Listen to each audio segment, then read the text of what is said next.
think you understand. I'm from the Internal Revenue Service. That's a department of the... Hop in that puddle, Jumper, and cut mud out of here. But I only want to talk about Mr. Clampett's return. He ain't going nowhere. And if you keep hanging around here, you ain't going nowhere neither. Now, see here, madam, I insist. I'll be back. I'll be waiting.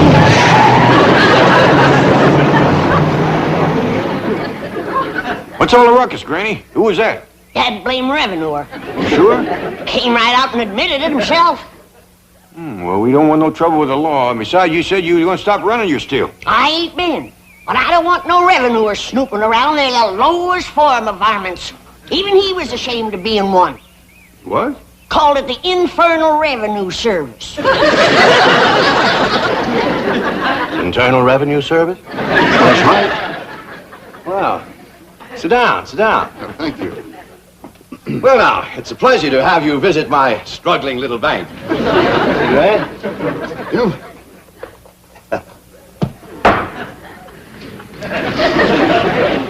Here we are. Yes, it's always a pleasure to see you splendid chaps from the Internal Revenue Service. You know, I was just talking to my tax man yesterday. Aspirin? No. Mr. Drysdale, I'm not here to talk about your income tax return. You're not? No. But your tax man did handle the return for Mr. J.D. Clampett, right? Oh, yes, Mr. Clampett is my largest depositor. Wonderful man, salt of the earth, honest as a day is long. Lovely family. Mr. Drysdale, I was just fired on by a member of that lovely family. Fired on, you mean shot at? With a double-barrel 12-gauge shotgun. Wielded expertly by a little old lady no bigger than this. Granny. Oh, Mr. Landman, you have to understand these people. Oh, I understood her fine. What I don't understand is this. How can a man show an income of millions for last year and not one red penny for all the years previous? Oh, well, I can explain that. Well, the Treasury Department will appreciate it. Now, this is the beautiful mansion you just visited, right? Well, I would hardly call it a visit. Skirmish might be a better word. This is the house, yes. And Mr. Landman, would you believe that 8 months ago they lived here? No, frankly, I wouldn't. I give you my word. The poorest, most uninformed people imaginable. Why, when an oil company tried to explore their swamp, old Jed's daughter hit him with a rock. Thought he was a revenuer.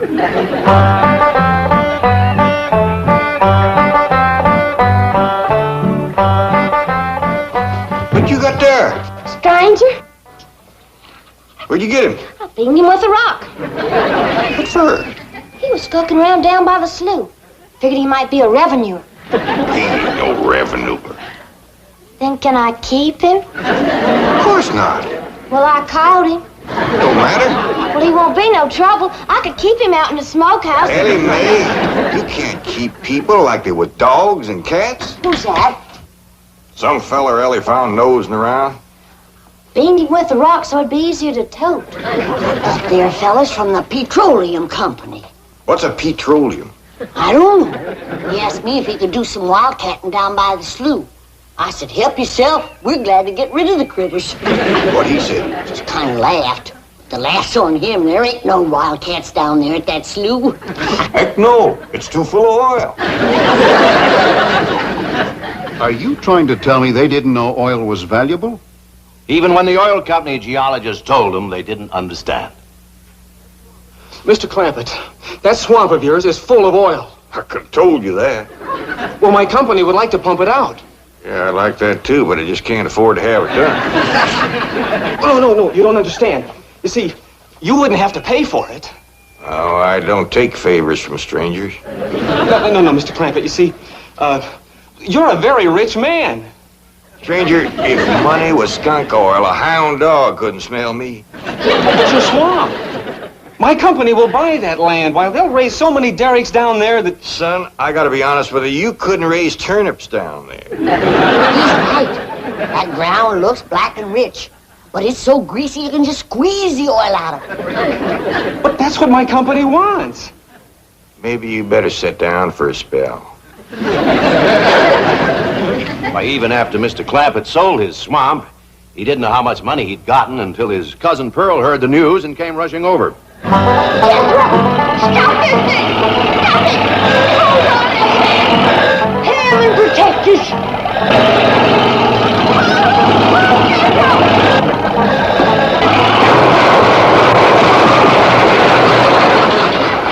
Did they hit us, kid?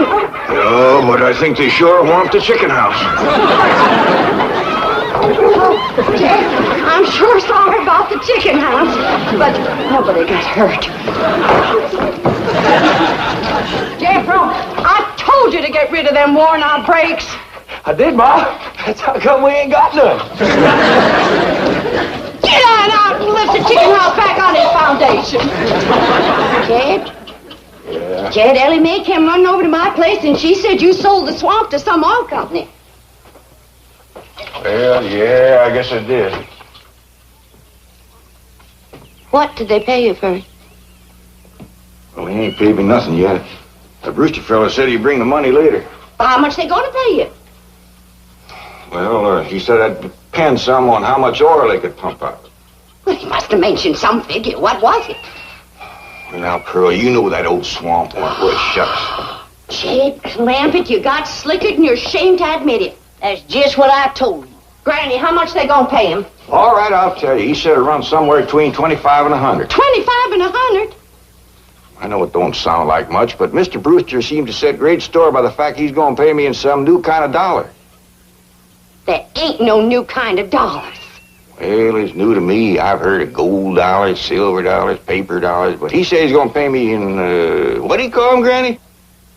$1 million. Yeah, that's it. $1 million? Well, he wrote the whole thing out on this piece of paper. Here, you can see for yourself. I don't know nothing about that kind of stuff. Let's see here. Saints in heaven. Granny, give me the jug. It's empty, but I'll fetch some. I'll go, Granny. Jed, you're a millionaire. A millionaire. Yeah, that's what that Brewster fella kept calling me. I didn't know just how to take it. You meant you're rich. Me? The richest man in these hills. Maybe in the whole state. Oh, Jed, you can have anything you want. Do anything you want. Go any place you want. Yeah, that's another thing he kept saying. He said he reckoned I'd be moving away from here soon. What do you think, Pearl? You think I ought to move? Jed, how can you even ask? Look around you. You're 8 miles from your nearest neighbor. You're overrun with skunks, possums, coyotes, bobcats. You use kerosene lamps for light. You cook on a wood stove, summer and winter. You're drinking homemade moonshine, washing with homemade lye soap. And your bathroom is 50 feet from the house and you ask, should you move? Yeah, I reckon you're right. Man, be a dang fool to leave all this.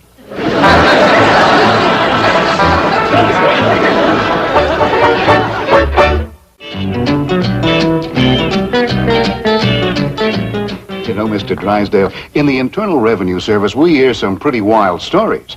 But this corn pone to caviar saga of Jed Clampett tops everything. Well, if you think it's been unbelievable so far, wait until you hear the rest of it. What I can't understand is how a man so insulated from the rest of the world ever heard about Beverly Hills, California. I can explain that in 2 words. Cousin Pearl. She's the one who had her sights set on California. Oh, there you are, Jed. You misunderstood me. I meant you should move away. And you know where I'd go if I was you? Where? California. California? Yes, sir. Beverly Hills, California. I hear tell it's full of millionaires out there. And movie stars, too. In what? Movie stars. Jed, remember the time that your pa took us to Eureka Springs to see the movie picture? Yeah. Well, the actors that make them movie pictures live in Beverly Hills. Go on. Yes, sir. Well, Doggies. Wouldn't that be something? Living in the same neck of the woods with old Tom Mix. It sure would. And we could come visit you. Yes, it was Cousin Pearl who planted the idea of moving to Beverly Hills, but it was Mr. Brewster who made it possible. Who's he? Vice president of the oil company that bought Mr. Clampett's land. Yes, Brewster's often told me the story of that fateful evening. Well, your cousin is right about that, Mr. Clampett. Beverly Hills is a choice residential area, and lots of millionaires do settle there. Folks like me, huh? Well, millionaires. Movie stars, too. Oh, yeah. Is Tom Mix there? No, I'm afraid Mr. Mix is dead. Oh? Oh, yeah. Oh, what's the matter with me? Remember Pearl? He got shot at the end of that picture. Well, there are plenty other movie stars, and that's where Jed wants to live. Ain't it, Jed? I do like the notion of living in the hills. Never could stand flat country. Mr. Clampett, I think it only fair. That is, well, I think you may have a wrong idea about Beverly Hills. Is that where you live? No, my home is in Tulsa. Well, say, maybe you could get us a place there in your neighborhood. Mr. Clampett, let's not beat around the bush. You will love Beverly Hills. Then that's it. Can you steer Jed onto a good place? No, I can get the bank out there to handle it for him. He'd like a nice big place with plenty of room for his kinfolk to visit him. Is the foreigner staying for supper? I'm ashamed to say I ain't asked him. How about it? Oh, I don't think so. Oh, no trouble. What you cooking tonight, Granny? Mustard greens and possum innards. Mm-hmm. Did you hear that, Mr. Brewster? Very clearly. Change your mind? Not this time. Well, if you should happen to come back tomorrow, we'll be having leftovers. That's the thing about possum innards. He's just as good the second day. What a family. So anyway, they packed up and came to Beverly Hills. Well, it wasn't quite that simple. Mr. Clampett had his problems. With $25 million, he had problems? Ah, yes. The first one was his daughter. She didn't want to leave her friends. Friends? And I thought they lived in a completely unpopulated area. They did. Her friends were not the kind you and I have. Now, I ain't gonna be here to look after you no more. So you're gonna have to keep yourself out of trouble. Watch out for them coyotes and them bobcats and them hunters with guns. Stay out of folks' gardens, 'cause you know how it riles up Granny when you get in hers. Except when we're gone, you can have everything that's left. I'm sorry there ain't gonna be room enough on the truck to take you along. But maybe you wouldn't like California anyhow. Maybe I ain't gonna like it either. If I don't, then I'm a-comin' hightailing it right back here, and me and you'll set up housekeeping all by ourselves. Ellie? Ellie Mae? Yeah, Paul, over here. You feeling all right, Ellie? You didn't eat your supper. Sure, Paul. I just wasn't hungry. Cold? You're shaking like a sumac leaf. No, Paul, I ain't cold. I'm scared. Scared? Why? There ain't nothing in this woods can hurt you, even in the dark. It ain't the woods or the dark.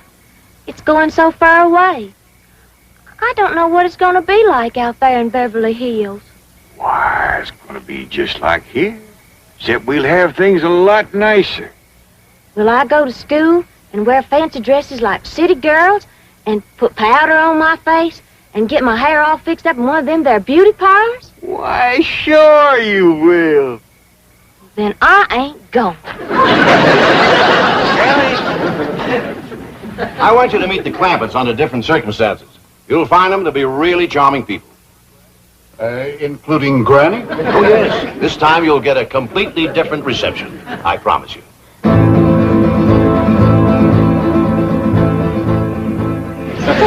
Ellie Mae! You sound the alarm if you see that revenue man coming. I will, Granny.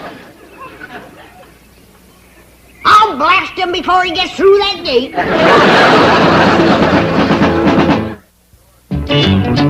Of course, even after Mr. Clampett convinced his daughter to leave her animal friends, he still had Granny to contend with. I guess she didn't like the notion of being uprooted. That's putting it mildly. The way he tells it, she just downright refused to budge. Now, what's all this nonsense about you ain't going to California? Ain't no nonsense to it. If the good Lord had wanted me in California, he'd have put me in California. Maybe he's just getting around to it. The book says he moves in mysterious ways. Well, if he moves me, I'll go. But you and Big Jethro ain't a budging me. Granny, this here Beverly Hills sounds like the kind of place you'd like. That Britcher fella says they got smogs out there. What's a smog? Well, me and Jethro figured out that's a small hog. And you heard what Pearl said. It ain't got no snow out there. You could run your still the year round. Run it the year round here. Yeah, but walking down through the snow to the still always makes you feel so miserable. I might feel miserable walking down. But the way I feels coming back makes up for it. Hey, Granny. We've been planning and talking about this trip for days. You never said you wouldn't go. Never said I wouldn't either. But that Brewster feller has bought us a house in them Beverly Hills. He sent our $25 million to the bank out there. Well, you just chase on out after it. I'm staying right here. And I ain't afeared neither. Granny, I ain't leaving you here alone. And I ain't a budging out of this rocker. Let her roll, Jethro.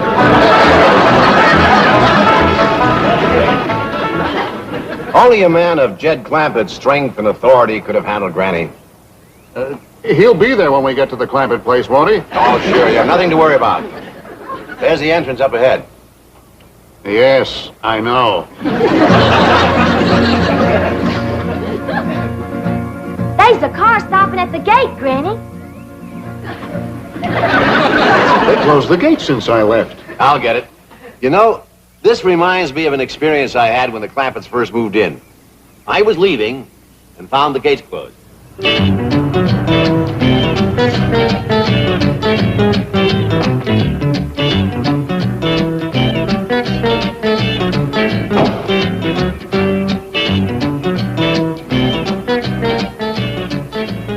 Hello. Hello. Mr. Clampett, can you hear me? Yeah, I can hear you. Good, good. I need your help. Sounds like you're inside the wall. I am. Would you let me out, please? Well, you bet I will. You stay right where you are. I'll get me an axe and have you out of there in no time. He demolished 10 feet of wall before I could stop him. Granny, Mr. Drysdale's opening the gate. Good. He's leading that revenuer right into a trap.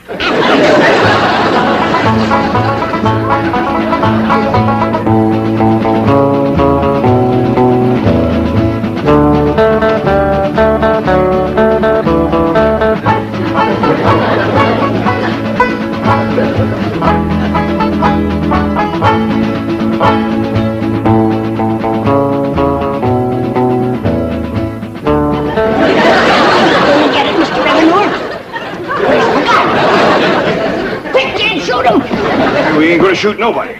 He ain't nobody. Revenuers and buzzards don't count. You go on inside and cook up some victuals. Since when is a revenuer company? Mr. Clampett, I'd like you to meet Mr. Lamb. Pleased to meet you, Mr. Clampett. How do you do, Mr. Landman? Since you're a friend of Mr. Drysdale's here, I reckon you're welcome. But as you can see, we don't cut the revenuers. I'm not a revenuer, Mr. Clampett. I guess back in the hills where you come from, I'd be a tax collector. Back in the hills where I come from, you'd be a lot younger. Oh? Was the climate that healthy? Oh, just you wouldn't have lived to get this old. Ed, is the revenuer staying to supper? He ain't no revenuer.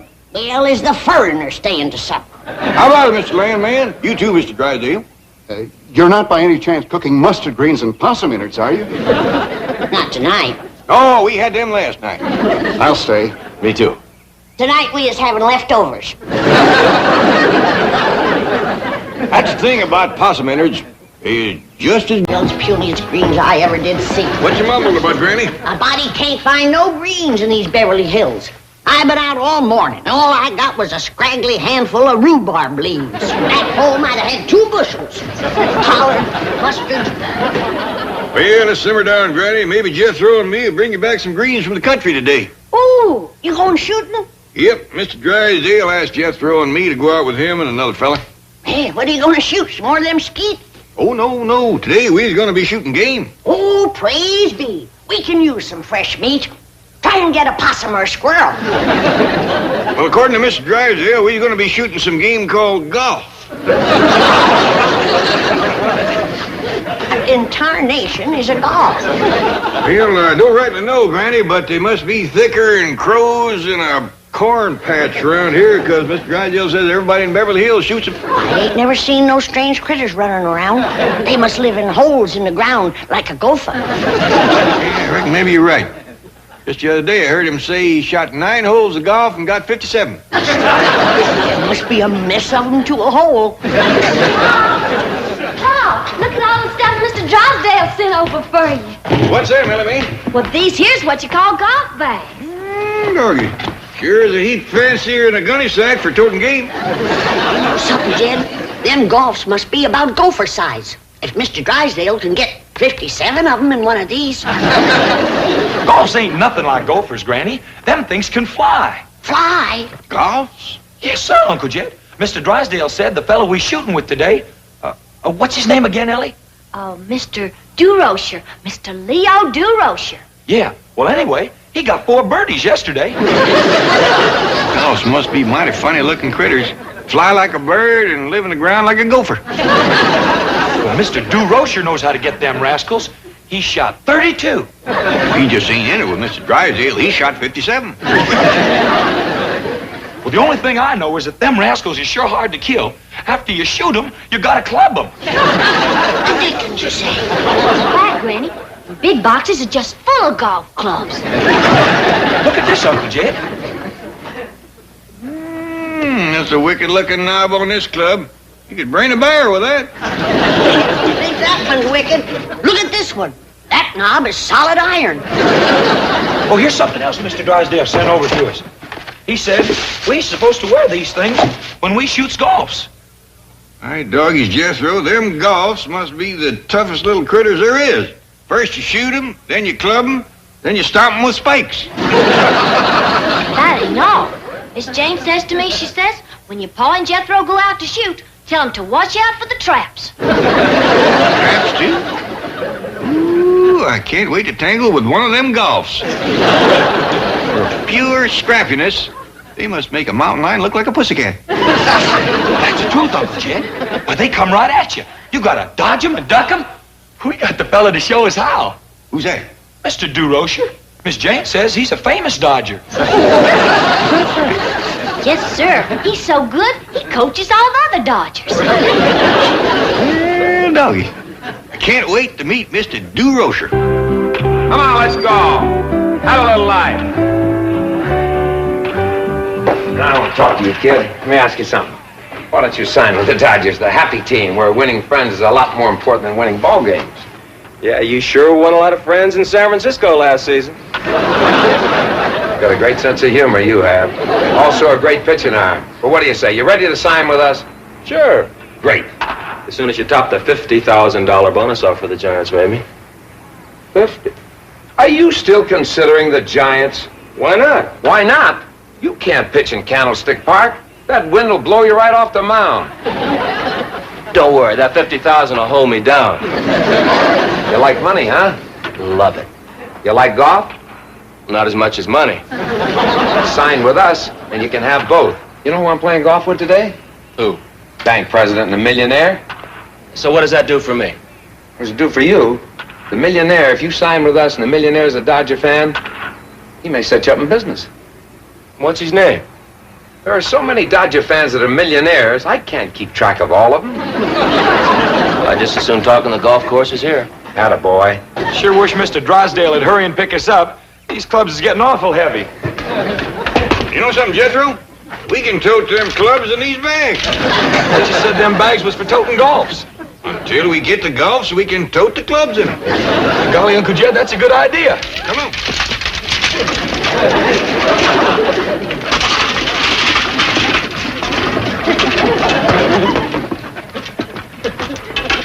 Funny nobody ever thought of that before. Paul, Miss Jane just called from the bank. She said Mr. Drysdale couldn't shoot golfs with you today. He's got a big business meeting. Oh, shucks, I was counting on it. Me too. Well, I'll tell you what, Jethro, let's load up the truck and we go over there and we shoot some with Mr. DeRocher. Okay, Uncle Jed. Now, you tell Granny that I don't know when we get back, but we'll bring her some fresh cut greens. Okay, Paul. Howdy there. Is this the place where they shoot the golf? Good. You fellas gardeners? Oh, Uncle Jed is. He's the best there is. Well, Jethro's right-handed, too. You here to take care of the greens? As a matter of fact, we did promise to cut some greens, yeah. Park it around in the back and ask for the greenskeeper. Thank you very kindly. Yes, sir. Thank you.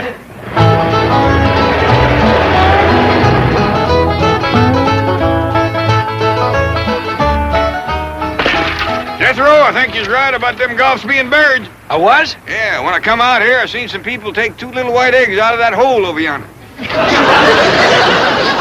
Well, I hope we get us some. I think I got this golf shooting figured out, too. I've been watching, and his whole pasture's full of people knocking them little eggs along the ground. Oh, yeah? Now, the way I got it figured, when the golf comes out of his hole to get his eggs back, you shoot him. I think you have got it figured out, Uncle Jed. Hey, this young fella got himself a whopper, ain't he? Hey, where'd you get that, little fella?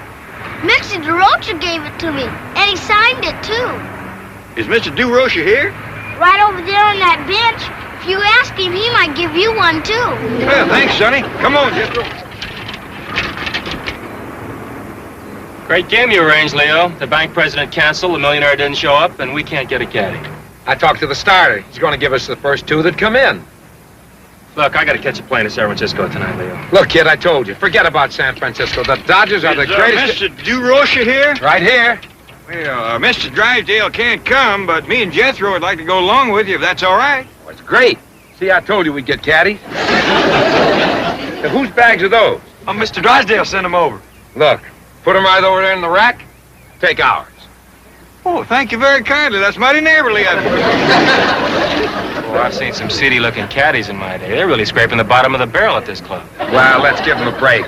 You know, Walshy, I think these fellas could use a few bucks. All right, I'm game. Reckon we ought to take our guns, Uncle Jed? They seem to want us to use their stuff. Reckon we ought to oblige them. Bump it, mister! Look, fellas, no talking while he's swinging.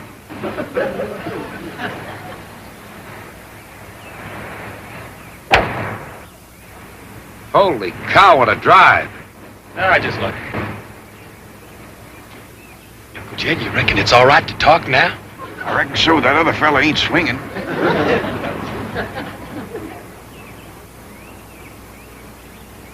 Bump it, Mr. DeRocher! You'd make a great umpire. Oh, thank you, sir. Well, I'd appreciate it very much if you'd be quiet while I'm swinging also. Oh, yes, sir.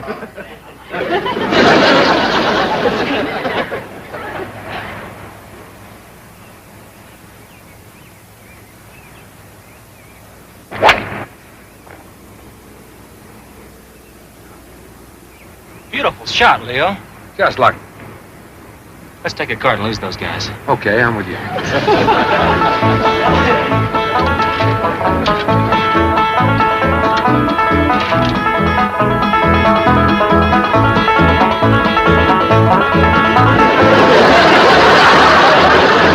Master, they're gaining on us.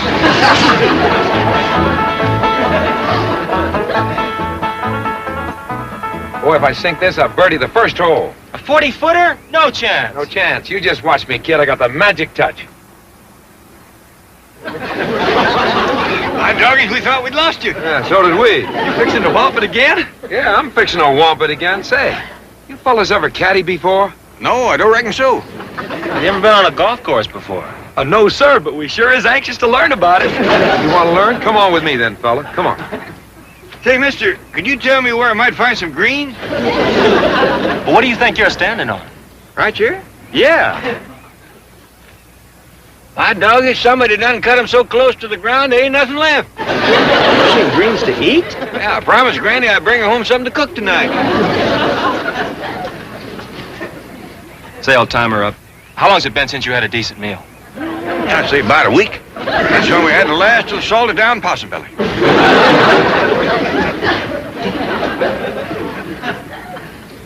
Have you got the idea? Just stand there quietly and hold the pin, right?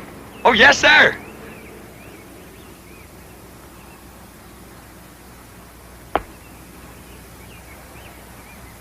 Saved it for you, Mr. DeRocher. What do you mean you saved it for me? If I hadn't have stopped it, it'd have fell right in that little hole there. Oh, give me that ball. Oh, take it easy, Leo. Look, these poor guys haven't eaten in a week. Mr. DeRocher, your golf egg is stuck in the top of that tree yonder. Well, why don't you two fellas just climb up there and get it out of there? Ain't no call to do that. Jethro can knock it out for you if we can find some for him to throw. You mean you can knock that little ball out the top of that tree? Well, easy if I could find a rock or something. Never mind a rock.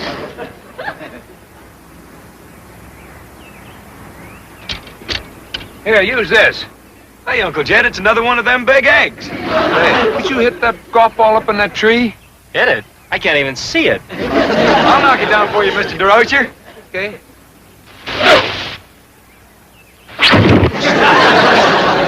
Where'd you learn to throw like that? Hunting squirrels. Jethro can knock a squirrel out of a tree clean across his pasture. Can you throw like that in the level? What you mean? Well, could you hit the trunk of that little tree over there? Whoa. You mean the one with the knot hole in it? Knot hole? Oh, yeah, that's the one. I reckon so. If he can hit that trunk from this distance, he's got the greatest arm since Satchel Paige. I'll fling it for you, Mr. DeRocher. Okay. I'll put it right in the knot hole. How long can you throw like that?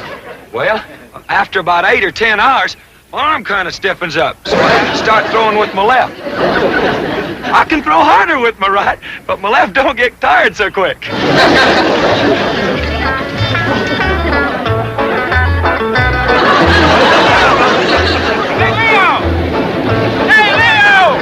Why are you running? Keep right on going to San Francisco.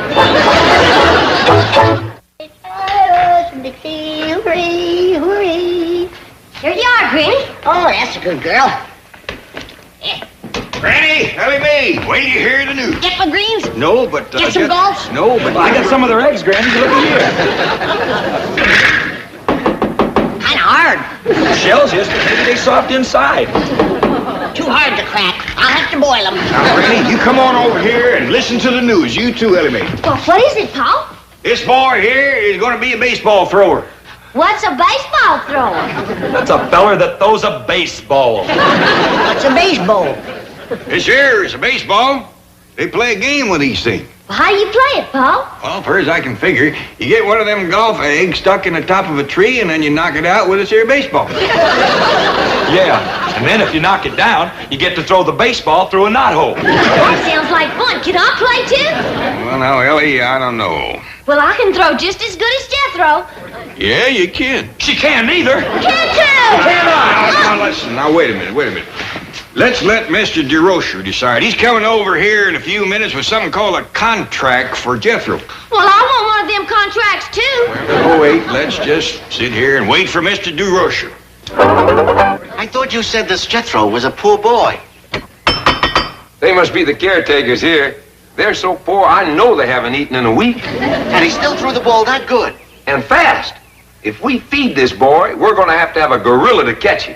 They work for bananas. And I think O'Malley would love it. No, he wouldn't. Well, Mr. DeRocher. Mr. Clampett, I want you to meet our general manager, Mr. Bavasi. Well, howdy. Come in. In baseball, a pitcher is a feller that throws that there ball. Well, what do you throw it at, Jethro? You throw it at a plate. Bust the plate? No, Ellie. This kind of plate is made out of wood or something, and it sets in the ground. Well, you wouldn't get me to eat off of it. You don't eat off of it, Granny. A feller stands beside it holding a bat. Bat? Sounds like a game you play in a cave. How do you hold the bat? There's only one way, Ellie. You have to catch that varmint by the end of his wings and spread eagle him so he can't bite you. No, Granny. Have you ever been bat bit? Ma'am, but... Now, don't tell me about bat biting, boy.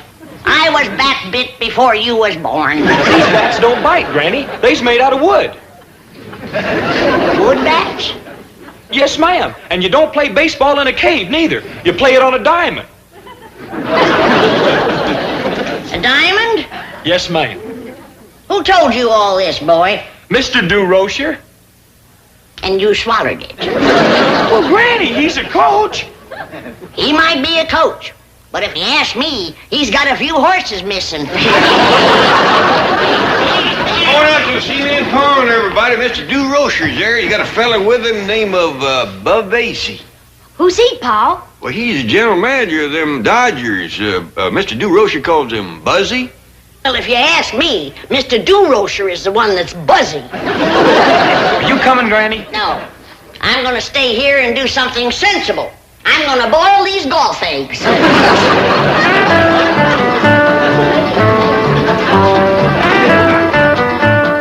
To say this entire estate belongs to you? Sure does. It's bigger than Dodger Stadium. Jethro, show Mr. Bavasi how you can throw a baseball. Oh, just a minute, Leo. These people are pretty prosperous. Let's find out how much money he's going to want. Money? Shucks no, Mr. Bavasi. I don't want no money. I just throw for the fun of it. Oh, Molly will love you.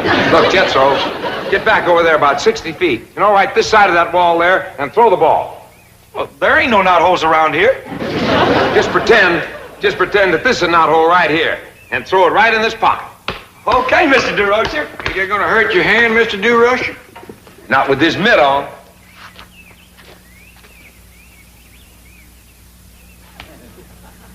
Watch this, Buzzy. Okay, Jethro. Right in the old knothole. Let's show him the kind of stuff you got. Looks like he carries his own rosin bag.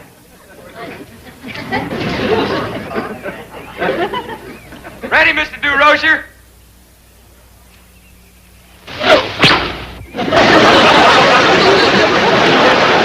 Mr. DeRocher. Mr. Rocher, look! You all right? I'm sorry, Mr. Bavasi. I held back, but I reckon not enough. Jethro, coaches we got. Pitches we need. What's all that grease on your hand? Oh, that there's possum fat. I can't throw straight tall unless I put that on my hands first. You're kidding. No, sir. I've been throwing rocks like that since I was this high. Now I can't throw nothing that ain't smeared with possum fat. Did I hear that right? You sure did. He can't throw anything that isn't smeared with possum fat. Look, Buzzy, maybe we can get the commissioner to legalize the possum ball. So long. Well, where are you going, Mr. DeRocher? To drown myself. Oh, Larry will love you. I never seen a feller so fond of water as that Mr. DeRocher. Yes, sir, Mr. O'Malley. I'll catch the 5:30 plane to San Francisco. No, don't worry. I won't let that Weston kid sign with the Giants. Bring him back or what? Off the Golden Gate Bridge? But I just got out of the water. Yes, sir. Goodbye. Gee. Here you are, Mr. DeRocher. Well, thank This soup will warm you up. Here, have a piece of Granny's cornbread and put hair on your chest. Yeah. Will it put anything up here? Hey. It's kind of sparse, ain't it? Sparse.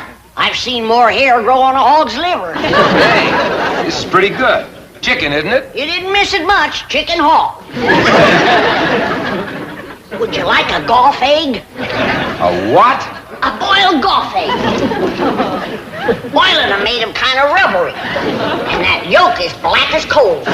Maybe put a lot of salt on it. That'll fix them up fast. Oh. Thanks, I'm not hungry. You suppose my clothes are dry yet?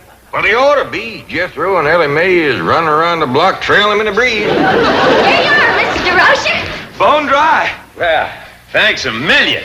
Say, Jethro, are you sure that you can't throw without possum fat? Oh, yes, sir. I'm positive. I can throw as good as Jethro without possum fat. She sure can. Ellie Mae can outthrow anybody. Oh, yes, sir. She's got plenty of stuff. Yeah. We could never hide it under a Dodger uniform. You come on outside and I'll show you. Well, I got an hour before my plane. Don't mind if I do play a little catch. All right, Ellie, aim for the glove.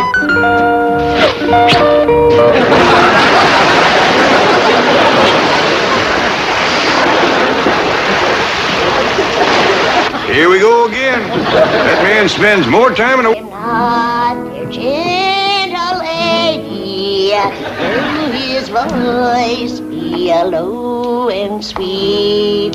Listen to the gypsy's warning, gentle lady, trust him not. Gentle lady, trust him not. A gentle lady, trust him not. Excuse me, Granny, I'm going to the store. Is there anything you need? I'll check my supplies whilst you string these beans. That's women's work. What'd you say? I said stringing beans is women's work. It's anybody's work. I tells them to do it. Well, I ain't gonna do it. Jethro, that's the first time you've ever talked back to Granny. And it's the last. Now you go out and cut me a hickory switch and meet me in the woodshed. We ain't got no hickory tree. No woodshed neither. That's the truth, ain't it? Yeah. Hey, now what'd you want to go and do that for? Now, do you want to string beans or do you want to stand up for your meals for the next few days? I want to string beans. I'll do it. Let's see what I got here. 1 deviled hawk eggs, 2 pickled pawpaws, 3 harmony grits, and 1 salted down hog jowls, 1 sack of salt, 1 sack of sugar, and 1 sack of dried beans, 1 skunk, 1 skunk. Here, Charlie. Ellie Mae.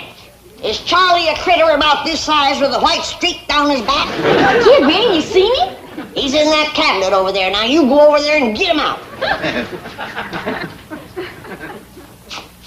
Come on, Charlie. He likes to crawl in dark places and snooze. Ellie Mae, I never said nothing when you drug home 14 dogs, 3 cats, a rooster, and a duck, and a baby lion, and a brace of goats. But my dingies, I ain't gonna hold still for skunks. Granny, you're scaring him. What do you suppose he done to me? I've looked at many a sack of beans, but it's the first one that ever looked back at me. Sorry, Granny, but I got him to help old Duke. How's he gonna do that? Well, Pa says old Duke was a-losing his smeller. He can't trail nothing no more. So I figured if he could sniff any trail, it'd be Charlie's. Yeah, your pa's been quite worried here lately about old Duke's nose going bad on him. Raccoon, he's your favorite. Come on, get him, boy. Now, come on, get him, boy. Train him. Get him, boy. Get that old raccoon. Come on. Come on. He's kicking dirt in your face. You ain't gonna stand for that, are you? Sure is a pitiful thing, Duke. Have a nose that big and not have it working. Pa? Pa, is old Duke any better? Really, honey? There's a dog used to be able to trail a butterfly through a swamp after a rain. Now he couldn't smell cabbage cooking. I got something here I'll bet you can smell. He won't do nothing, Pa. He likes me. Yeah, well, how's he feel about me? Charlie, this here's my Pa. Now, you be nice to him. And this here is old Duke. You let him get a good whip, and then he's gonna trail you. Now, Charlie, it's all in fun. No hard feelings. Maybe he caught you cold, Pa, and got his nose stopped up. Either that or he just don't give a hoot. He looks worried. Well, to me, all hounds look worried. But I have noticed him looking over at the Drysdale place every now and then, kind of whimpering. Bet you he misses Cotton Patch. Who? The white poodle Mrs. Drysdale brought over from France to marry up with her poodle. Oh, yeah. She's in the hospital. Been there a couple of weeks or so. I reckon that's why Duke's a pining. Duke? You just have to get her off your mind. She belongs to somebody else. Oh, Duke, don't cry. Jed! Uncle Jed, look what was in the mailbox for you. Come all the way from Paris, France. For me? Says right on it, Monsieur J.D. Clampett. Hey, I'll bet you that's from that pretty French lady. The one who brought Cotton Patch over. Yeah, the one you was courting and sparking. What are you talking about, courting and sparking? Well, you shave for her, and in the middle of the day. You slickered down your hair with smell. Yeah, and you shined your shoes, and it weren't even Sunday. You put on your swallowtail coat and your courting derby. And then you went right on over to... Ain't you too young and got some chores to do or something? No, Pop. Hey, why don't you open that up and see what that pretty French lady sent you? Probably ain't from her at all. Probably just some catalog. From Paris, France? Ellie, why don't you go out and help Granny and take Charlie back where you found him? Jethro, you take Duke for a run through the hills. Do you both good. Well, where are you going, Uncle Jed? You just take care of Duke, I'll take care of me.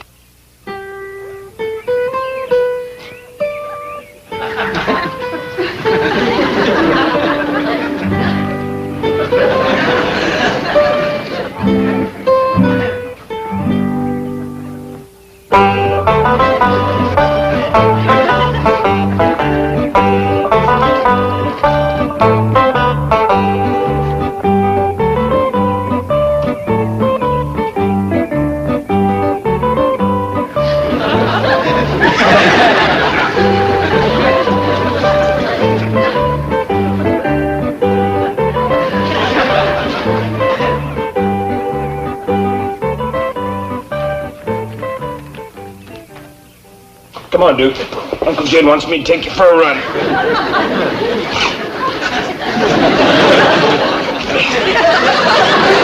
Duke, you can't run unless you get to your feet. Now, come on, Duke. Try to get both ends up at once. Jethro, run me over to Mr. Drydale Bank.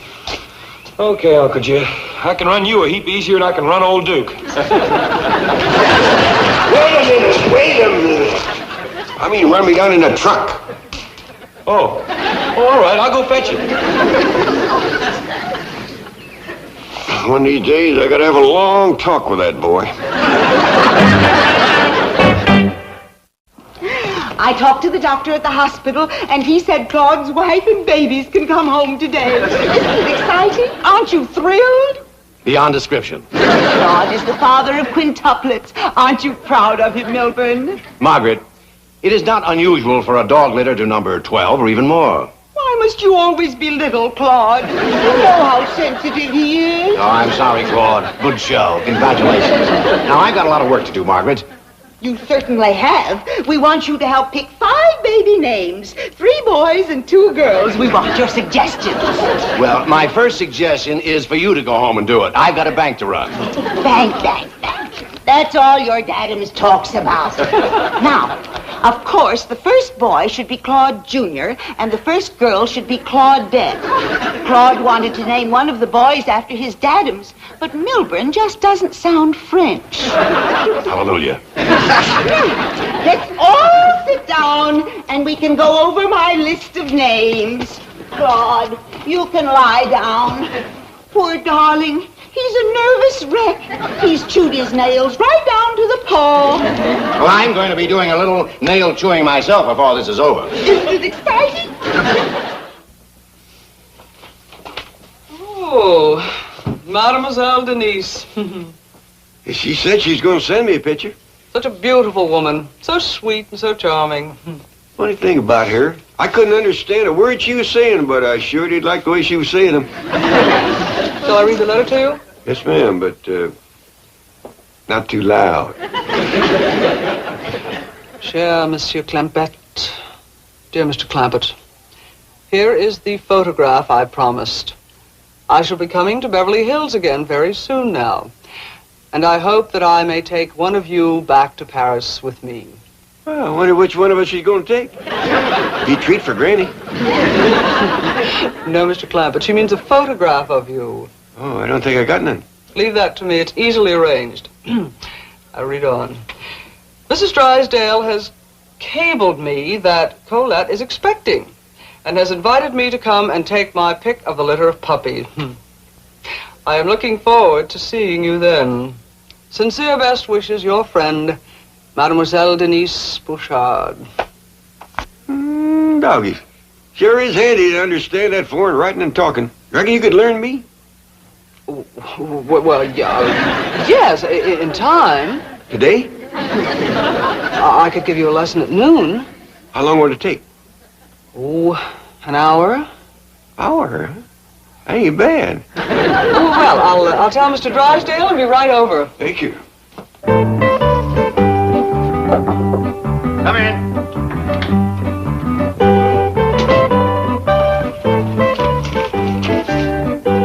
Sure is gonna be nice talking fern with you.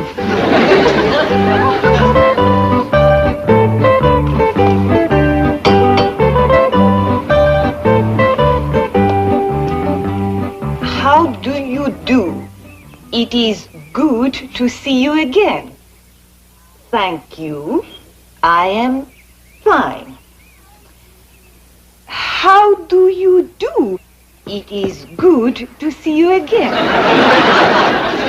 I am fine. Who you talking to? Bonjour, madame. Quel plaisir de vous voir. Merci beaucoup. Je vais bien. Oh, you're that foreign-speaking lady that Jed got all frizzled up over. Come on in. Yeah, sure nice to see you again. Ah oui. How do you do? It is... Just fine, thanks. How are you? How do you do? It is... Just fine, thank you. How are you? How do you do? I don't know whether you don't hear me or you don't believe me. Grandpa, you want me to... Oh, howdy, ma'am. Nice to see you again. How are you? How do you do? Oh, just as frisky as a flea on a fat dog. Thank you. Don't do no good to tell her. She'll only ask you again. How do you do? It, See what I mean? Kind of rattle. Better take her out to the kitchen and give her some coffee. Coffee. Bon. Well, I reckon she could scare you up a bone. Wouldn't you rather have a donut? How do you do? Get that coffee, quick.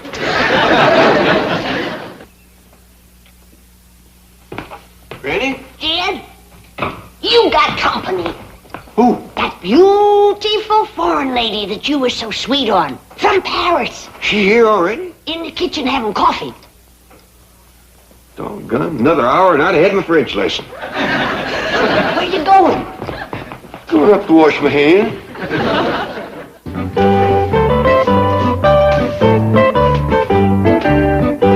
Hey, Uncle Jed, you done shaved again in the middle of the day. Hey, young Mike, Granny, come on in, see Uncle Jed. As big as your mouth, you'd be teaching school instead of going to it. Oh, you done slickered your hair down again. And put smell 'em on it, too. And shined your shoes. You better be quieting down, Ellie, or you're going to get a mouthful of hat. Monsieur Clampett.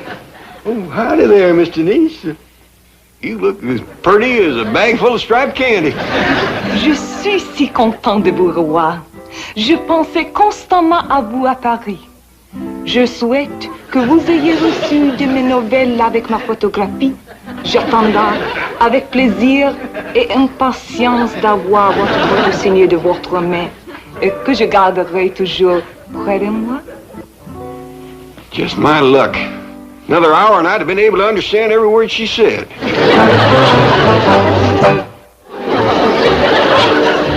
Margaret, this was my den, and you said I could have it back. All right, dear. If you'd rather I add a new wing to the house. Ah, never mind. I'll keep on using the basement. Well, then, isn't it cunning?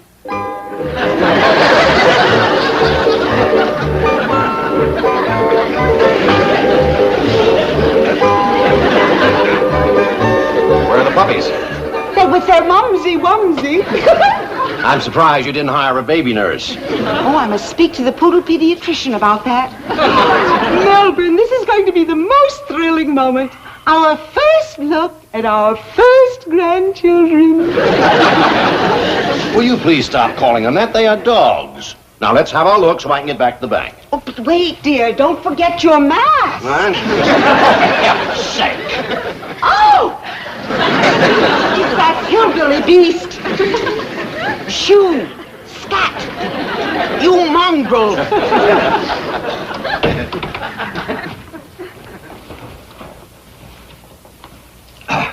Margaret, something tells me you closed that window a couple of months too late.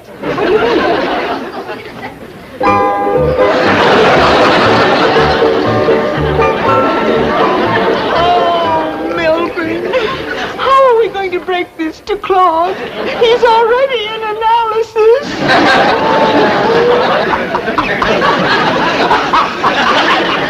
Now, try again, Mr. Clampett. Bonjour, mon ami. Once more. Bonjour, mon ami. Good. Now, what does that mean? Open the window? No, that is ouvrez la fenêtre. The pen of my aunt. No, that is la plume de ma tante. Bonjour, mon ami is good day, my friend. Oh, that's right.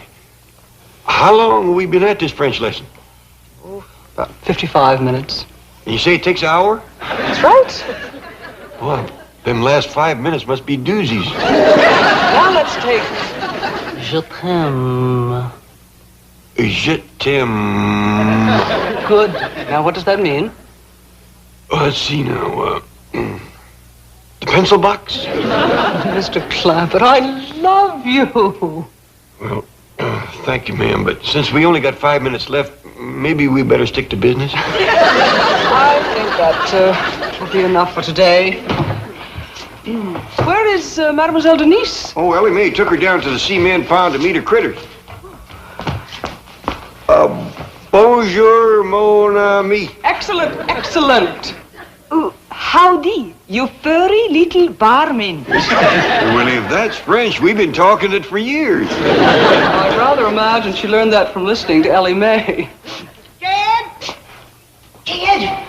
Jed! Miss Drysdale's here, and she's squawking like a 2-pound chicken laying a 3-pound egg. There you are, Mademoiselle Denise. You may take this wanton hussy back to the streets of Paris, where she belongs. What, Mrs. Drysdale? Milburn, show them why.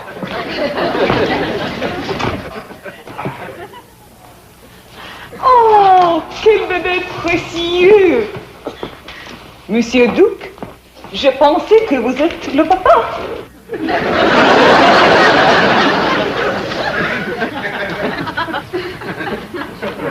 Duke, there sure enough is a family resemblance. As guilty as sin. Claude will be over later to demand satisfaction and to wreak vengeance on this mongrel. If that means he's going to tangle with Duke here, I wouldn't recommend it. I've seen this old hound dog hold his own with a bobcat. And as we're calling him a mongrel, the bloodhound happens to have much more ancient lineage than the French poodle. Milburn, are you going to tolerate this insult? Why not? I'm not a French poodle. Miss Drysdale, does all this talking mean we can keep these here puppies? And this shameless canine coquette. Come, Milburn. It's time for Claude's tranquilizer.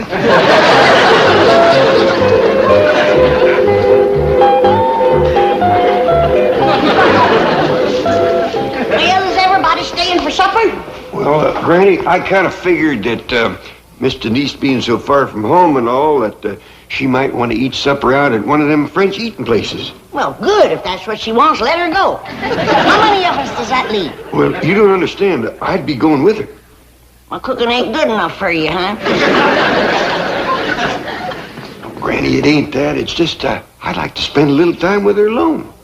Oh? Well, why didn't you say so? Miss Hathaway, would you please ask Miss Denise if she'd allow me to take her out for victuals? Certainly. Monsieur Clampett, voudrez-vous inviter à dîner? Enchanté, monsieur. Je serai charmé et honoré. Something tells me that meant yes.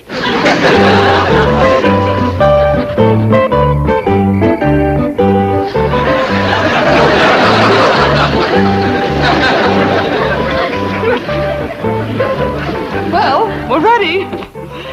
We? Yes, you'll need an interpreter. Well, I, Mr. Clampett, if you're thinking three's a crowd, you're right. But I have taken care of that. Jethro! Attendez. Hey, Uncle Jed, Miss Jane says we's going to double date. Well, that wasn't exactly the way I planned. Mr. Clampett, I told Jethro that if you went out tonight, it would be a double date. Oh, well, in that case, I can't let you break your promise. Double date it'll be.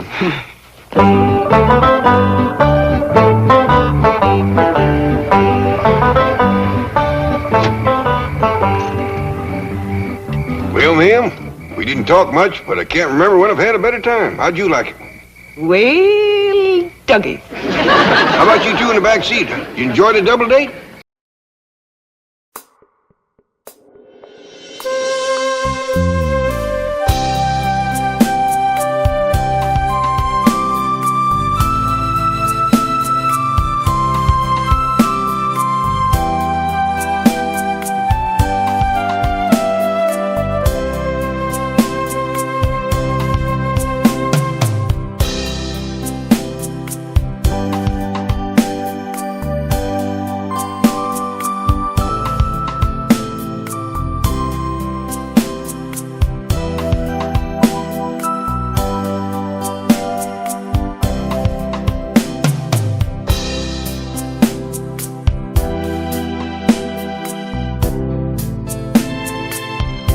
Hackles up.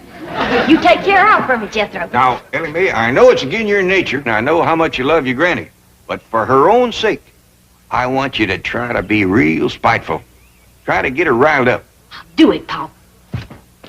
Hey, Uncle Jed, can I go too? After all, it was my idea. Wasn't it? Yeah, Jethro. And take that bandy along with you. Ain't nothing riles Granny more than chickens in the kitchen.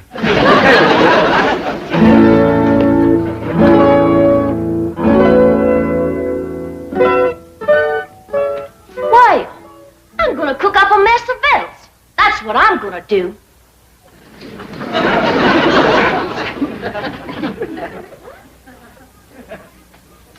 I'm gonna get out every pot and pan in this here kitchen, and I'm gonna whop up the doggonedest meal anybody ever tasted.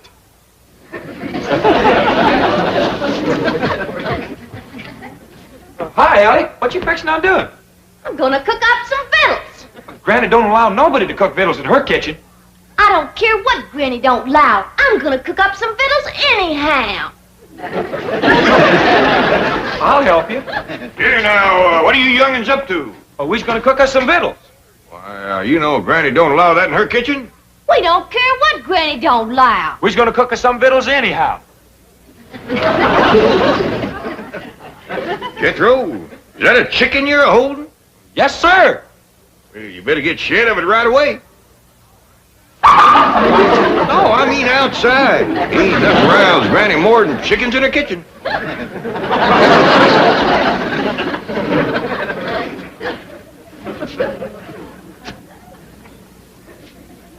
This is worse than I thought.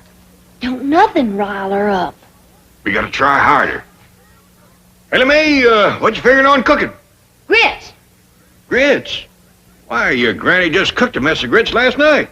I know, Paul, but them was the worst mess of grits anybody ever cooked. Well, heck, I ate 4 great big heaping bowls. Ellie Mae Clampett, what a spiteful, riling thing to say about your granny's cooking. Child is right, kid. I can't do nothing no more. I ain't worth the powder to blow me up with. Granny, I didn't mean it. Paul made me say it. Them was the best grits ever. They sure was, Granny. Like I was gonna tell you. I ate 4 great big bowls. But Uncle Jed, he wouldn't let me tell you. And he made me throw that chicken on you, too. I don't blame Jed for wanting to get rid of me. I'm just a useless old woman. I ain't good for nothing or nobody. My time has come. Now, Granny, hold on there. No, Jed. Just do me one favor. Send me back home. I don't want to die in this foreign country. Now, hush that kind of talk. Paul, you ain't gonna let Granny... Don't try to shield me from him, young'uns. Just make it quick and merciful, Jed. Poleaxe me. Well, I sure made a mess of that. Come on, maybe we can think of something if we go outside and put our 2 chicken brains together. Oh, come on, Uncle Jet.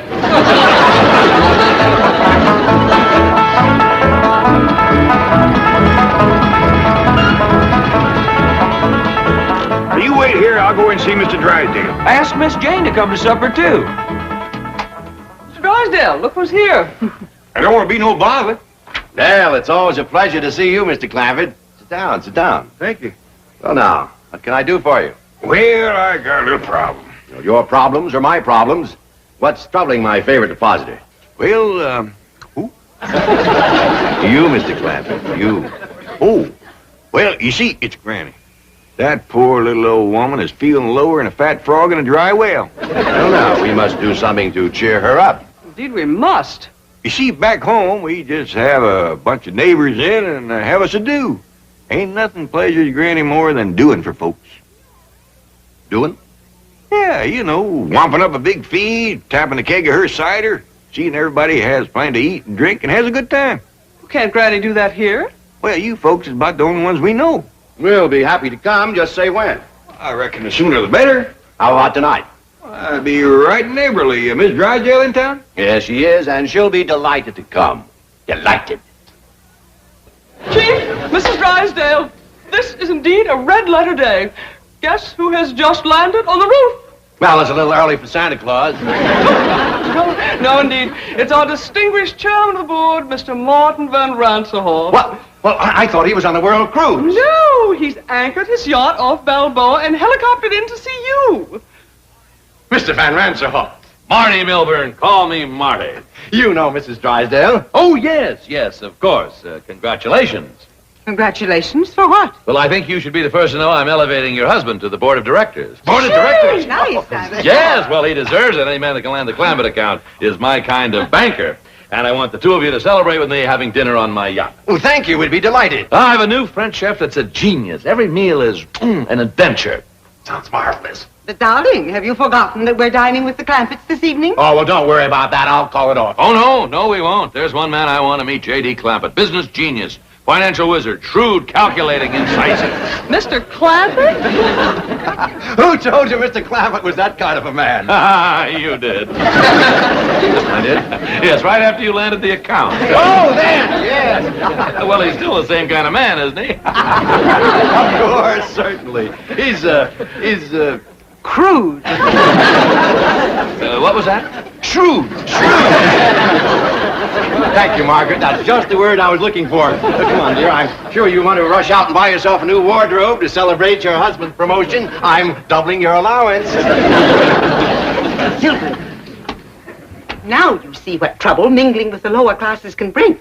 What do you intend to do? Just what any decent, sensible man would do who has lied his way into trouble. I'm going to lie my way out. Oh, Mr. Van Ranserhoff. Marty. Oh, yes, Marty. Well, the Clampetts won't be able to have dinner with us on your yacht. Well, why not?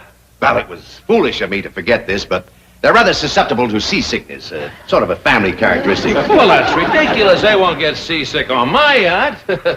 Compared to mine, the Vanderbilts have a rowboat. The whole dining saloon is as solid as this building. Just being near the ocean upsets them. Yeah, what a shame. I was going to fly the entire Lido Dupree show down from Las Vegas. Entire company, little entertainment during dinner. What's a meal without some atmosphere, huh? Just one of those things. Timmy, you just stop playing with that chicken. You got lots to do. What, Paul? Oh, cooking for company, that's what. We're having a big doing. Well, who's all coming? Well, Miss Hathaway, Mr. Drysdale, Miss Drysdale, I don't know who all. Well, what'll I cook? Fanciest spread ever. Jethro's out right now getting some fresh victuals. I reckon you can start heating the water for the owl soup, and I'll go down the cellar and fetch up some salted possum. Hold on, everybody. We's having a do, I'm gonna do the doing. Now, let me get this chicken out of here. Nothing rouse me like chickens in my kitchen. And the rest of you scat, too. Ellie Mae, you set the table in the fancy eating room. Kid, you go cut me some fresh greens. Oh, we're gonna have a doing for the folks next door. I'll bake 'em up a possum and plenty victuals more. We'll have a keg of cider and a little Mountain Dew, and we'll all have ourselves up Hullabaloo.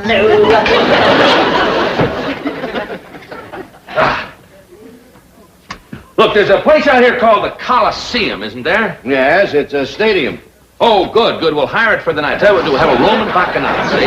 All the guests will wear togas. They'll have laurel wreaths in their hair. Marty. Yes? I don't think you can get the Coliseum on such short Well, I'll notice. tell you what, we'll get Grauman's Chinese. That's a theater. Rent the theater, you understand? Have all the guests dressed in kimonos, and we'll have dinner out in the forecourt. Oh, and by the way, Jane, get me some fresh cement. I'll bet you Jed Clampett never put his footprints in wet cement while eating fried shrimp. Well, tell you the truth. Oh, I know what you're going to say. That's the trouble with fellas like Clampett and me. We've been everywhere. We've done everything. There just are no new thrills. Yes, that's probably why the Clampetts are such a secluded family. They never go out. Hey, by the way, you're going there for dinner tonight, aren't you? Well, yes, Jane, call them and ask if I could impose on their hospitality. I just got to meet the No, Clampett. don't call. Well, why not? Well, they don't like to talk on the telephone. Now, I'll go up there in person and speak to them on your behalf. Oh, good boy, good boy.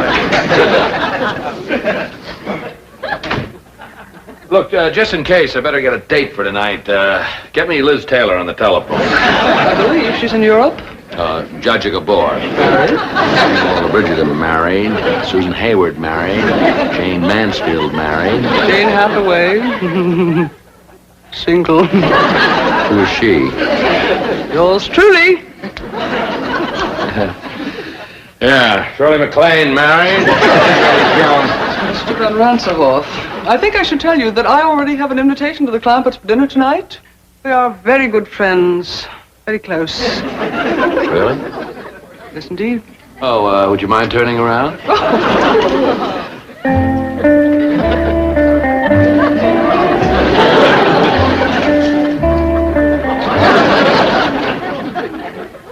Debbie Reynolds is married. Van Ranserhoff, I think you should also know that the Clampetts do not, as they say, cotton to strangers. Miss Hathaway, let me say that you have a date for this evening. Jolly good. But, a word of caution. The fact that I have appeared eager might lead you to believe that I am a girl with whom you could take liberties. Nothing could be further from the truth. I permit no familiarity on the first date. Bless you, my girl. I can't tell you how sorry I am, Mr. Clampett, but you see, Mr. Van Ranserhoff is my boss. Well, bring him along. Granny's got plenty of possum and grits and owl soup. Well, I'd love to bring him, but he has dinner planned on his yacht, and I have to do what he wants. I'm terribly sorry. Well, so am I. Poor Granny's going to be like a mule kick to her. Well, tell her we'll come tomorrow night or tomorrow morning for breakfast if she likes, but tonight I have to be with Mr. Van Ranserhoff. Well, I understand. Thank you, Mr. Clampett. Thank you very much.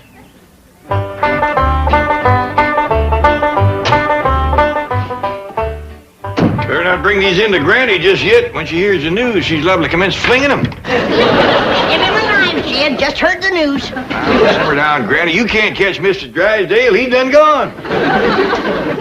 What do I want to catch him for? Coming back here tonight with Miss Jane and Mr. Ranserhoff. Is Mr. Ranserhoff coming here? Sure he is. Miss Jane just called to see if he got the invite.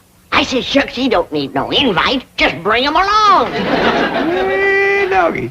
If Mr. Ranserhoff is coming, then they's all coming, because he's the boss.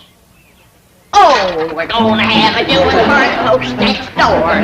Jane and Mr. Ranserhoff, and that makes four. Have to take a cider and a little Mountain Dew, and we'll all have ourselves a hullabaloo.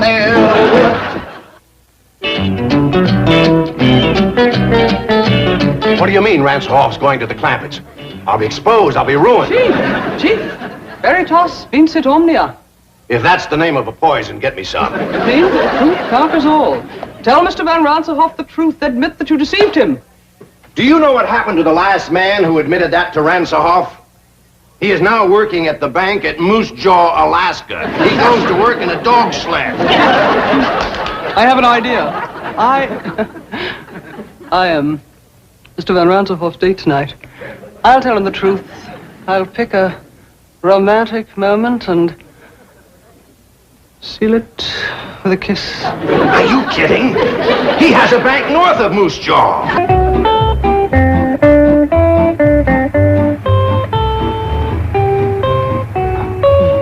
Say, what a place, huh? A veritable palace. I hope this isn't one of those dull, stuffy, formal parties, you know. Last week I went to one in Buckingham Palace with the liveried servants and the protocol. Not a laugh all evening. Well, I doubt very much it will be formal. On the contrary, Oh, don't tell me. I love surprises.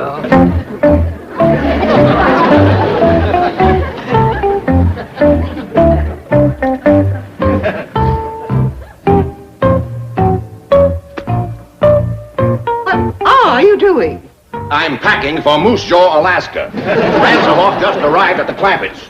Surely you're exaggerating the situation. Margaret, one look at those hillbillies and I'm an Eskimo. Lady Clampett, may I present Mr. Martin von Ransohoff? How do you do? Hey, they just call me Jed, and this here's Granny. Pleasure to know. How do you do?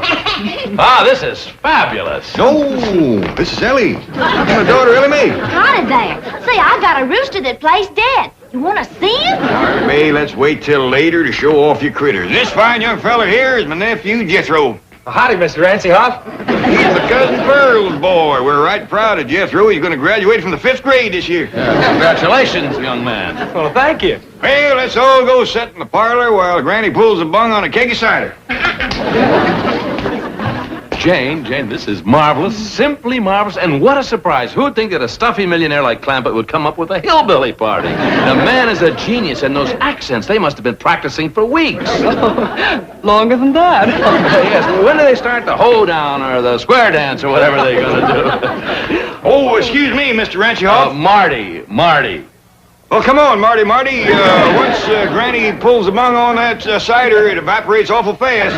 Look, we'd like to get in the spirit of the party. Have you got any more clothes like the one that you're wearing? Sure. Ellie Mae, Jethro. Take these folks upstairs and get them some party clothes.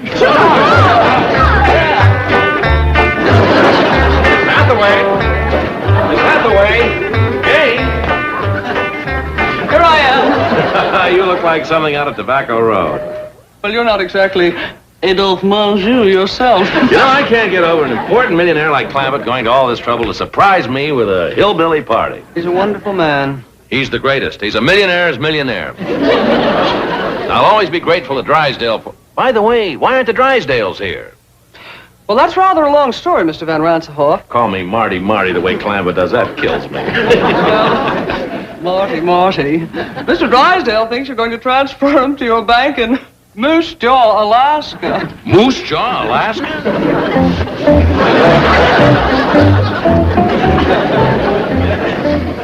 Milton, what are you doing? I'm trying to figure out if I can convert these into snowshoes. I've had enough of this ridiculous nonsense. Are we going to dinner or not? No, that depends. Mr. Van Ransohoff spoke so highly of his French chef. I'm simply dying for a Chateaubriand. How would you feel about a nice big dish of flaming blubber? I hear square dance music. What does that mean? It probably means that Ransohoff has left. He's on his way over here, and we're on our way to Moose Jaw.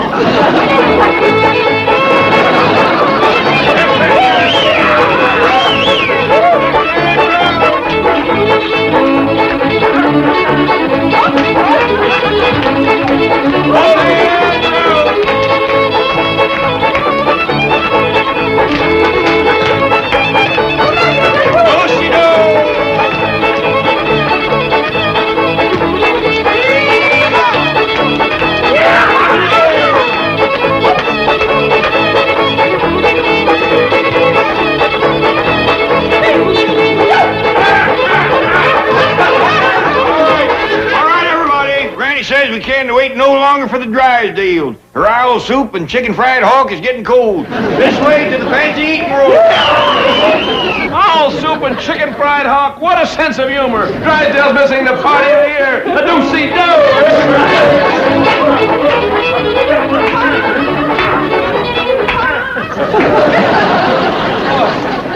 Dinner in the billiard room. This is priceless. Now, before we all sit down, there's a couple things I better explain to you, Marty.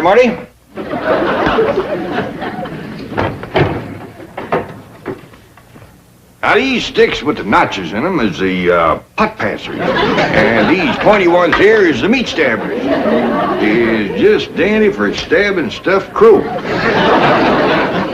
Wish Elsa Maxwell and Pearl Mesta could be here. Partial to stuffed crow, is they? Well, come on, sit down, everybody. First we'll have Grace, and after that, Ellie Mae will pass out the deviled buzzard eggs. He is just fine with baked possum.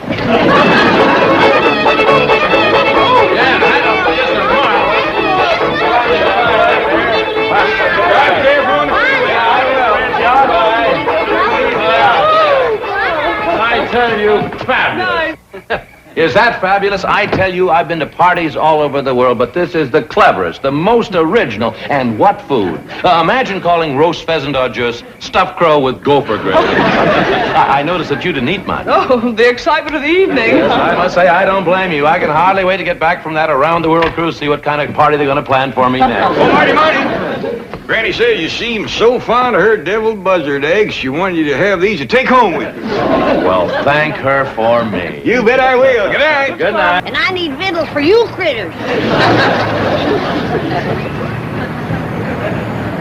I reckon I might as well draw out enough money to last us a month or two. Reckon $10 will do it. I never could sleep a wink with all that money in the house.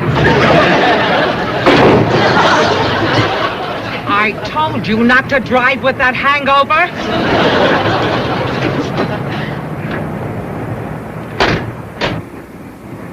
Anybody hurt? I don't think so. Well, no harm done, huh, kid? Well, not to your car, but you kind of bent our bumper. I reckon I can straighten it out, though.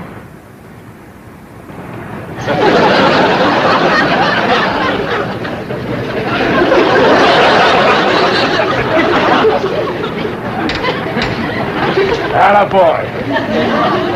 You going in the bank, old-timer? Yes, sir. I was planning to. Well, come with me. They know me here. Maybe I can do you some good.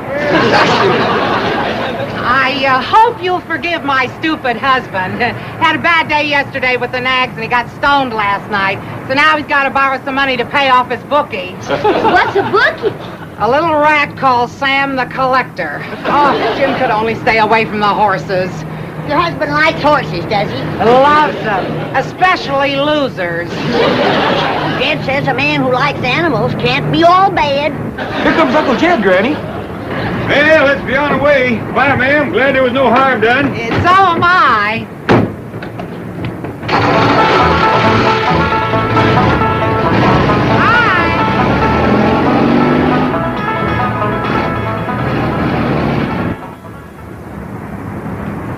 What happened to you? Fall down in there? Shut up and act hurt. That old geezer's worth $35 million. What? Faint. We'll sue him for a bundle.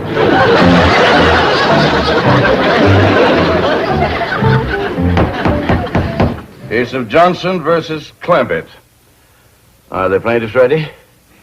We are, Your Honor. Are the defendants ready? Mr. Clampett. Yes, sir? Please rise when addressing the court. Yes, sir, your courtship. Your Honor. Oh, just call me Jed. Mr. Clampett, let me warn you that any attempt at humor will be dealt with severely. You're being sued for $100,000. Do you consider that funny? No, sir. Very well. Are you represented by counsel? Am I what? By who? You have an attorney. A lawyer. Oh, no, sir. I see. You're appearing in pro per. You any objections? No, Your Honor. Well, hearing no objection, I'll permit your defense. Well, thank you, sir. For the plaintiffs will make his opening statement. Thank you, Your Honor. Although my clients, the Johnsons, are really in no condition to appear today, I have persuaded them to come to court so that Your Honor can see the carnage wreaked by this criminally careless family of hoodlums. Oh, excuse me, young feller, but our name ain't Hoodlum, it's Clampett. That's all except Granny, she's a Moses, and Jethro, he's a Bodine. He's my cousin Pearl's boy. Pearl's back home right now with Jethro and his sister trying to get her married. She's 18 and still single. That is enough. That's the way my cousin Pearl feels. A girl passes 18 and her chances of getting a husband. Mr. Clampett, will you please be quiet? I'm going to excuse this outburst because apparently you're unfamiliar with court procedure. However, one more infraction and I will hold you in contempt. You be seated. Proceed, Counselor. As I was saying, Your Honor, I have prevailed upon my clients to appear today, although at the cost of great personal suffering to themselves. Bailiff, if you please.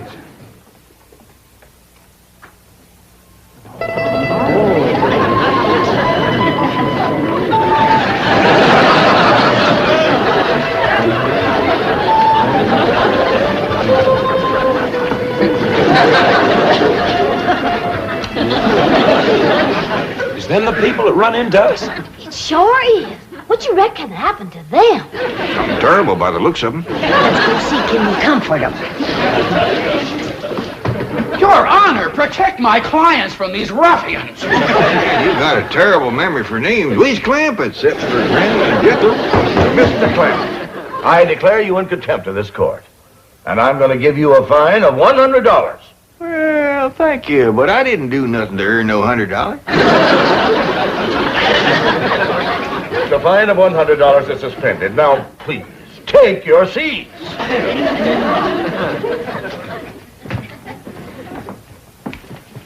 The attorney for the plaintiffs will proceed. Your Honor, the maimed and broken bodies of my clients speak more eloquently than any words of mine in condemning the criminal actions of this lawless family. What'd he call us that time? Lawless? I know a family named Lawless. Awful nice folks. Raise pigs. You will prove, Your Honor, that on the day and date set forth in the complaint, said defendants did willfully and maliciously crash into the plaintiff's car, inflicting upon the bodies of the plaintiffs numerous and grievous injuries, for which we ask the court to award damages in the amount of $100,000 to said plaintiffs. He can't even remember the Johnsons. He keeps calling them the plaintiffs. There are two ways about it. When it comes to recollecting names, that young feller's pitiful. I want you to tell the court in your own words exactly what happened. Well, Mrs. Johnson and I had just driven up to the bank where I hoped to borrow some money for my favorite charity, the Horse Lovers of America. And although we've been married for 20 years, Mrs. Johnson and I are still very affectionate. Proceed with your testimony, Mr. Johnson. Well, being affectionate as we are, we sat in the car for a few moments to speak of our love. I love you, Jim Johnson. I love you, Mabel. What other man would borrow the money to help those poor old horses on their way to the glue factory? I do what my heart tells me. Mabel! What is it, Angel? There's an old truck careening down the street out of control. Oh, Jim! He's heading straight for us! Well, have no fear. I'll protect you, darling. And that's the last I remember, Your Honor. Those monsters crashing into us in an alcoholic stupor. Fine, please. Court is recessed for 10 minutes. Who you reckon smacked into them people like that? I don't know, but they was driving something called a stupor. What do we drive, Jethro? I ain't sure, but I think it's called a Stutz. Glad we wasn't there. We could have helped them. Excuse me, mister. How do you get to the playground? Playground? Oh, yes, sir. He just called recess. Your Honor, please, sir, Mr. Judge. Yes, Mr. Clampett? Do you wish to question Mrs. Johnson? Oh, no, sir. That poor woman's been through trouble enough. I just want to say that me and my family here is right good at tracking and trailing and hunting. And we'd be right pleasured if you'd let us go out and hunt down them rascals that was so mean to the Johnsons. Mr. Clampett, do you expect the court to take those remarks seriously?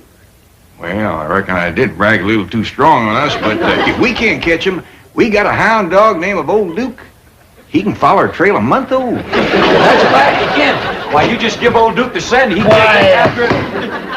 Is it possible that you people don't realize that you are the accused? What do you mean? You are the folks who caused these injuries to the Johnsons. Us? Who says so? They do. That's a dad-blame lie. My horse is even five. Bailiff, restrain these people. What do you mean, restrain them? You want to die? You want to die? Hey, what's going on?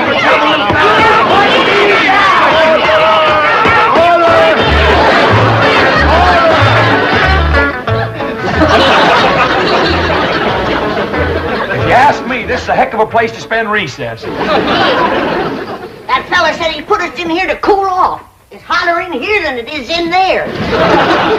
Well, there's one good thing. He's going to give each one of us $100. Fine. That's what I say. Fine and dandy.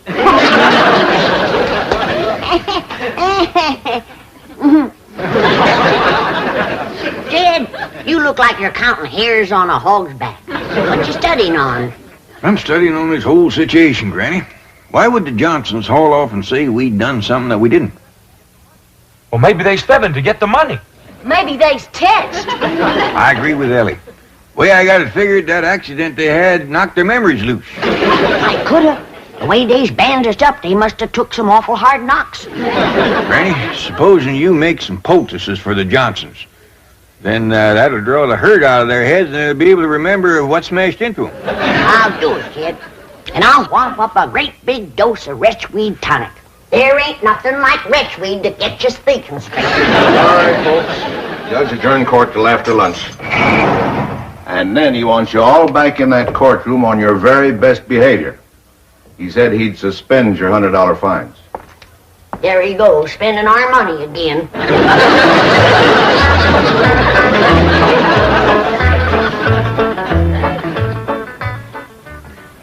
I'm going to ask the court for a judgment by default. Those hillbillies aren't coming back. They've probably left town. Hope we didn't keep you folks waiting. We hurried the best we could. Didn't even stop to eat. For a piece over at our place. We clearly got a lot of fixing to do. And you're going to feel a heap different when I get done with you. How dare you threaten my clients? Quieten down, little man. Ain't nobody threatening nobody. They're back, Your Honor. All rise.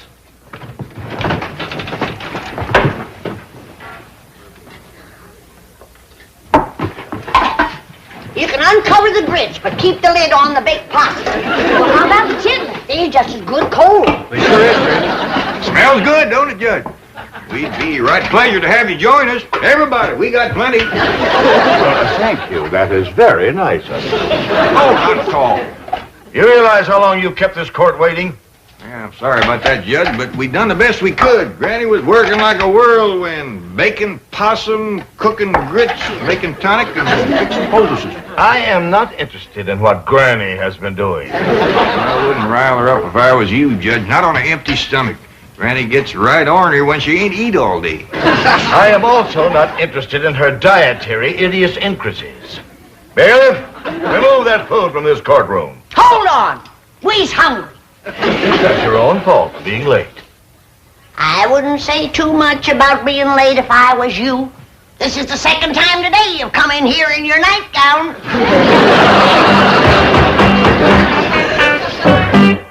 Granny, I understand that you make very good moonshine whiskey. I call it my rheumatism medicine. I see. But it is quite potent, quite strong. Well, you don't want to stand too close to a fire when you uncork it. Yes, well, now then, Granny, do you sometimes carry a jug of this rheumatism medicine around with you? Take it on trips, say? Only when I get my twinges. Well, were you having twinges the day you and your family crashed into the Johnsons? No, and we didn't. That's all, thank you. Mr. Clampett, how many guns do you have in your home? Well, Granny's shotgun, Jethro's lever action, my pistol, my squirrel rifle. You needn't go on, Mr. Clampett. That's quite an arsenal you have. Thank you. You're used to carrying a gun, aren't you? I've been toting a squirrel rifle since I was knee-high to a jackrabbit. And I understand you're quite a good shot. Back where I come from, if you didn't shoot good, you didn't eat. I see you shot only for food. Yes, sir. And you were very poor. Yes, sir. And then oil was discovered on your land, and you became very, very wealthy and moved to Beverly Hills. Yes, sir. But isn't it a fact, Mr. Clampett, that in spite of all your millions, you are still frequently seen carrying a gun? Yes, sir. You see, Now, just answer the question, yes or no. Do you, to this day, frequently carry a gun? Yes, sir. Were you carrying a gun the day you and your family crashed into the Johnsons? No, sir, and we didn't. That's all. Thank you. Step down. No, sir. What do you mean, no, sir? Ain't all, and I ain't stepping down. Not until I've said a few things. Your Honor, I object. Now, Counselor, I have been very lenient with your conduct of this case, just as I have been very lenient with the conduct of the defendants. However, since Mr. Clampett here is the defendant and will bear the financial burden if judgment is against him, the court wishes to hear anything that is relevant and pertinent to this case. Yes, Your Honor. Now, Mr. Clampett, let us hear what you have to say. Well, thank you. Well, to begin with, there ain't nobody told the real story about what happened the day the Johnsons backed into us. I object, Your Honor. There has not been one shred of evidence or testimony supporting the allegation that my clients backed into the defendants. That is very true, Counselor. Perhaps now we might have it. In the meantime, you be seated. Yes, Your Honor. Now, you may proceed, Mr. Clampett, realizing, of course, that you're still under oath to tell the truth. Well, Your Honor, I learned how to tell the truth so long ago, I reckon it's become a habit. And what with making a promise on the good book, I'm going to be extra careful. Proceed. Well, me and my family drove down to the bank.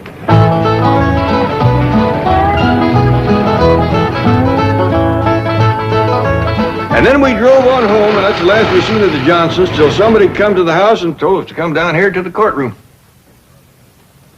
You may cross-examine. Well, that's quite a story you told, Mr. Clampett. Very simple and very sweet. Just the truth, like I promised. You're innocent of all these charges against you, aren't you? You've nothing to hide. That's right. Then why, Mr. Clampett, did you not answer the summons and complaint served upon you by the county marshal? Summons and complaint? That is right, complaint.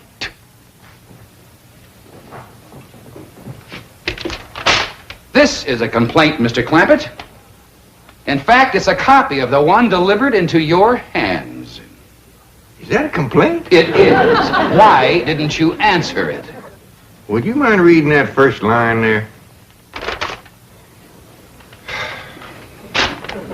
The people of the state of California send greetings to J.D. Clampett. That just didn't seem like no complaint to us. And as for answering it, well, Jethro says there's pretty near 18 million people in California. We just couldn't hardly see how we could get around to greeting them all back. Any further questions? Not right now, Your Honor.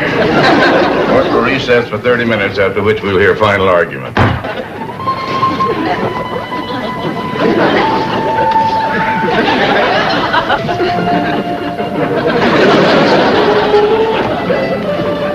All rise.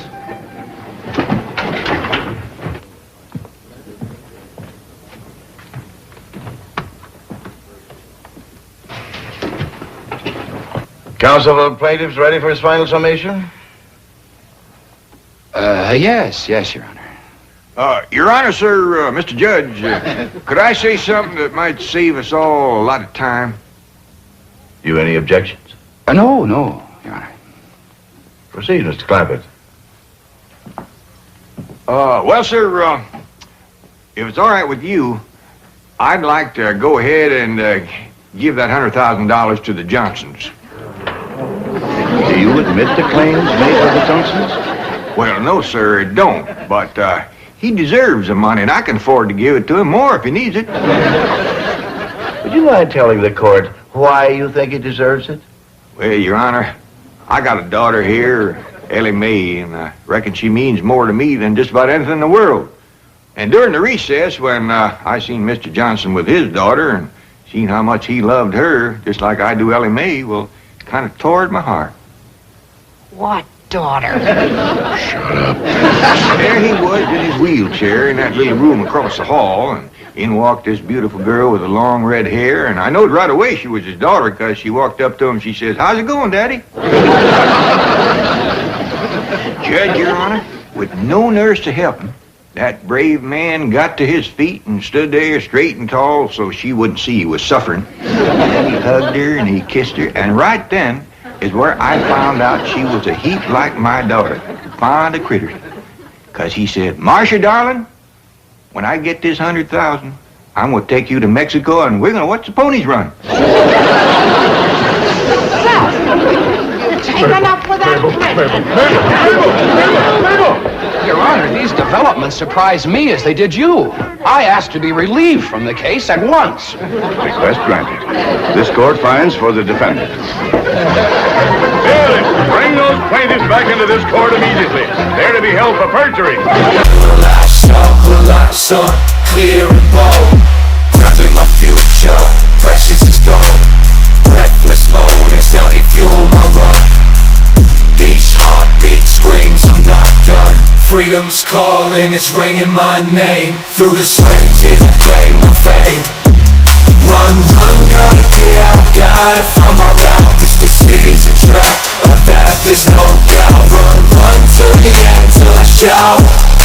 I'm free at last, what life's all about. Lungs burning, sweat drips like tears. Each step forward, I'll strip at my fears. Stop screaming, so living till I shout. I'm free at last, what life's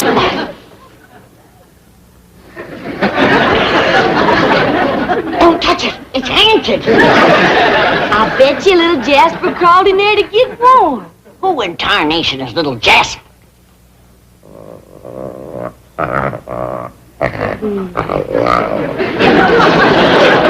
Ain't he cute, Granny? I declare another pussycat. Only this one's all broke out with spots. This here little feller's what you call a jaguar. Where'd he come from? Critter Doc drove to zoo, said he comes all the way from South America. Down Louisiana way. Nice country. Bring you home to wing. He says, I got away with the critters.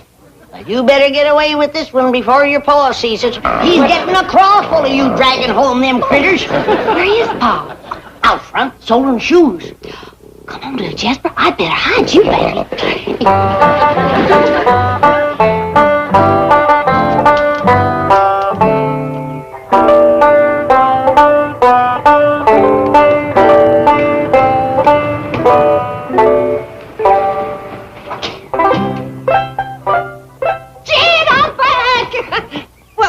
It's me, Pearl. Don't you want to kiss me?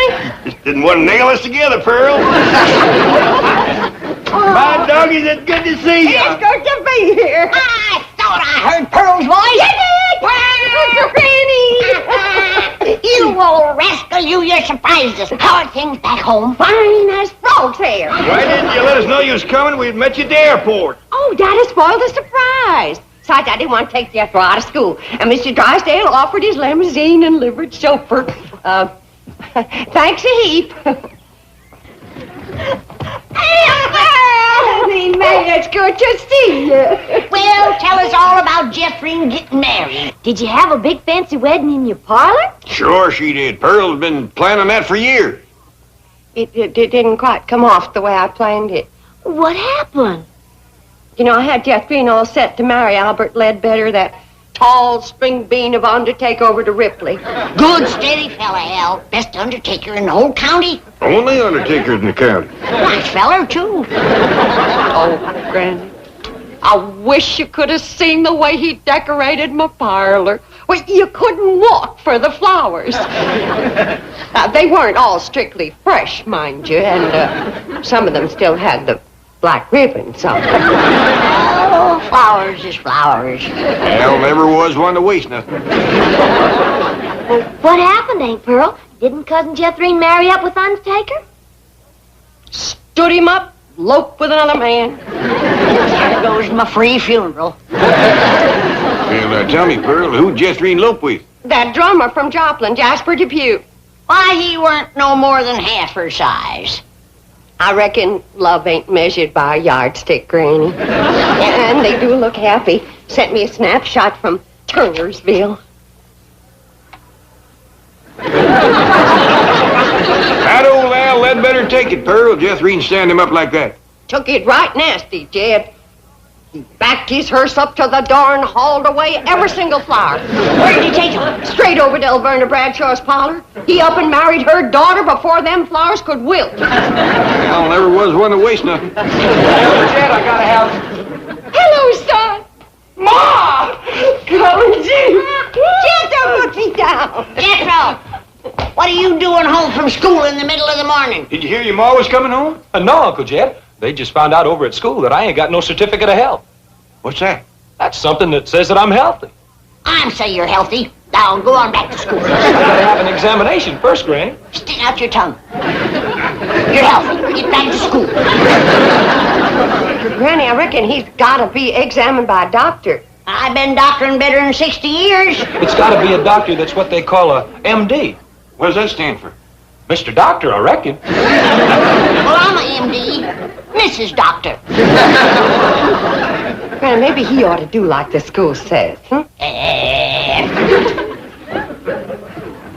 City doctors. Trouble is, we don't know no doctors. Well, I know the critter doctor over to the zoo. Jethro's a human being, Ellie Mae. Thank you, Ma. Why don't we ask Miss Drysdale? I hear tell she's been to every doctor in Beverly Hills. Hey, Marie the maid told me about a doctor she's been going to for 7 years. He must be a crackerjack. What's his name? Let me think. It commences with D. I got it! Dr. Twombly. Twombly don't commence with a D. Well, doctor does. You go on upstairs and take a bath and put on some clean underwear and get over and see him. Okay, Ma. I sure hope Dr. Twombly don't examine his brains.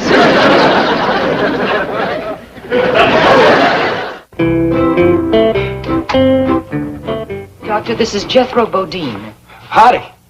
How are you, Jethro? Make yourself comfortable on the couch, right here. Thank you.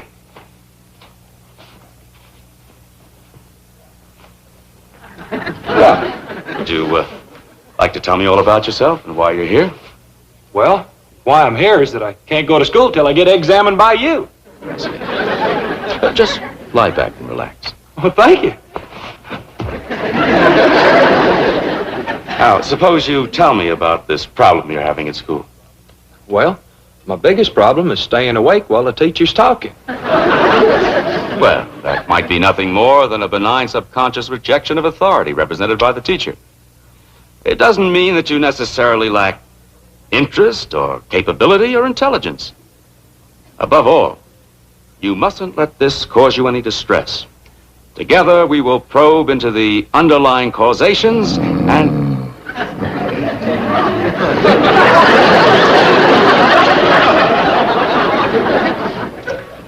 So good to feel needed.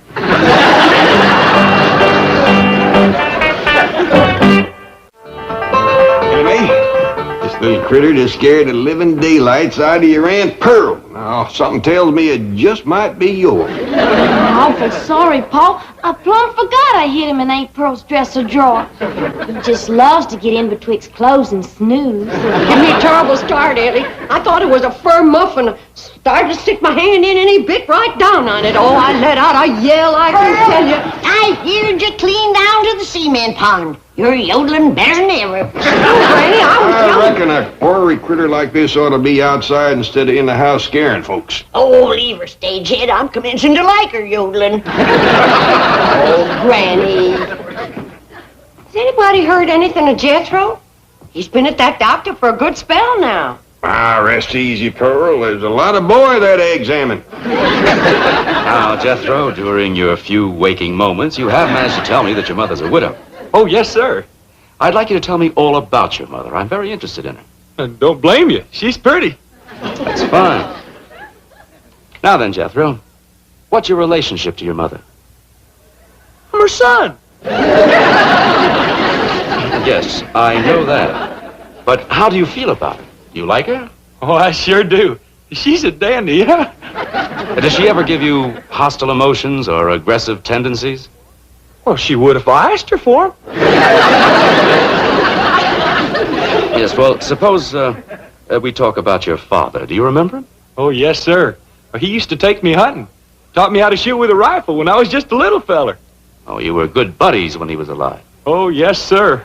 Did you miss him? I never shot at him. Well, suppose you tell me about the rest of your family.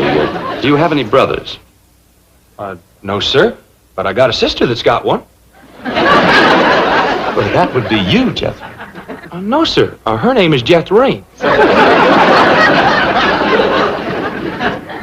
Why don't you go back to sleep for a while? Oh, Granny, wait till you see what all's in here. Every last thing you asked me to bring back from the hills. Oh, bless you, Pearl. Cool, Root. Pearl, you'll never know how I needed this. When you simmer this in slippery elm tea, it is first rate for chills and fever. Dried crawdad tails. Big rascals, too. When they is ground up to powder. You can't beat it for easing headaches, curing warts, and seasoning sauerkraut. Catfish whiskers. Oh. Salt water. Oh. Dogwood bark. Oh. And the skins from 3 full-grown newts caught at midnight under a full moon. You ain't gonna believe this, but you just can't buy these in Beverly Hills. That's a fact, Pearl. Jethro drove me up to 5 big department stores out here, and not one of them had a newt skin. When it comes to charms and potions, you might just as well not commence unless you got the midnight moonlight caught fully grown newt. Pearl, did you do all this gathering yourself? Oh, no, not yet. I had company, especially for the midnight moonlight newt hunt. Anybody I know? Oh, 3 of the most marriageable men in the hills. Well, that'd be Jack Cantrell, Widower Lloyd, and Old Man Casey. Oh, he ain't so old. I declare, I had to watch out more for him than the newts. I'm surprised you didn't get married while you was back home, Pearl. Oh, I had plenty of chances, Granny, but I got sport living out here. So I'm gonna hold out for one of them good-looking, snappy-dressing, money-spending Beverly Hills fellas. Ma. Well, what'd the doctor say? Are you well? Are you healthy? I never did find out. But when that Dr. Twombly heard that you was my ma, that's all he talked about from then on. Talking about me? He must ask a dozen questions about you. But Jethro, I don't even know the man. Well, he sure knows about you. He'd like you to come to his office to see him. When? Well, he says the sooner the better. And he's a good looker, too. Bet you Mrs. Drysdale told him about me. I'll hurry and put on my store-bought hair and my society dress. Jethro, this Dr. Twombly a pretty nice fella? Yes, sir. But he's awful nosy, though. Never stops asking questions. He's interested. But there's one thing about him I ain't gonna like. He's a messy writer. Yeah? Yes, sir. You know how Ma's always fussing at me for spilling ink in my writing book? Yeah? Well, he showed me one of his books, and Uncle Jed, it's the biggest mess of ink blots you ever saw. Mrs. Bodine, how nice to see you. I'm Dr. Twombly. Bonjour, s'il vous plaît, I'm sure. You obviously are a more sophisticated woman than I was led to believe. Merci, n'est-ce pas? Excuse me.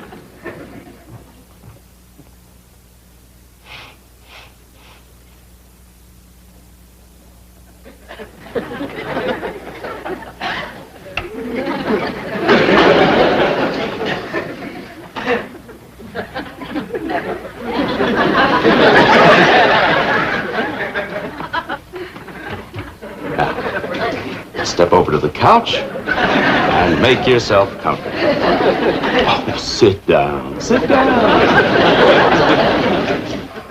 Relax. Let's get acquainted. Don't get the wrong idea just because I talk French. Dean, you don't. You bet I don't. Here you are, Doctor. And I postponed your golf date until 3. Thank you. Dr. Twombly? Yes, but I'm busy right now. I'm sorry, you cannot see the doctor without an appointment. I wouldn't count on that, ma'am. It might be a good idea for you to leave the room. Who are you? Name's Jed Clampett, blood cousin to Pearl Bodine. Good. It's all right, nurse. Mr. Clampett, I'm glad to see you. Before I shake your hand, maybe I better speak my piece. By all means. Sit down. I'd rather stay on thanks, and I'll get right to the point. Back where I come from, we don't take kindly to anybody trifling with our female kinfolks. But, Mr. Clampett, I take into account that this is a big city, and your ways are probably different than ours. When my cousin Pearl tells me she hadn't no more than said howdy, and you commence pulling her to the settee, my doggies, that's dropping a rusty bucket down my well. Mr. Clampett, you don't understand. I do this every day. I'm a psychiatrist. But I'd try to get cured of it if I was you. Guess you're liable to wind up bad hurt. Let me explain and apologize for the mistaken impression. You can come out the house, explain to Granny, and apologize to Pearl. I'd love to come to your house. I want to meet every member of your family. Yeah, that'll be fine. But keep a tight hold on your feelings. I reckon Cousin Pearl can look after herself, but I got a daughter, Helly Mae, and I catch you making one move in her direction, you're going to find yourself weighing about 3 bullets heavier. Pearl, drink this sassafras tea. I bolstered it up with a little Mountain Dew. Calm you down. Thank you, Granny. Pearl, I wish you'd wear this thing or put it away. I keep thinking it's one of Ellie's critters. A bit ago, I tried to feed it a saucer of milk.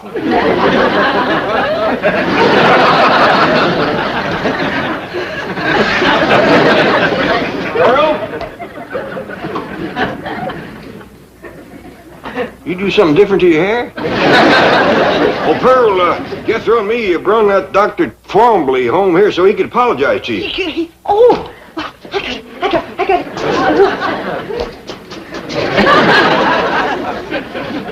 No mirror in here. I hope you didn't whoop him to where he's no good for shooting. I ain't gonna shoot nobody, Granny. That's why I come in here first. You whooped him too bad, huh? Whoop him at all. How come? Poor fella's so sickly, he gotta have a nurse handy all the time. Jethro, bring him on in here.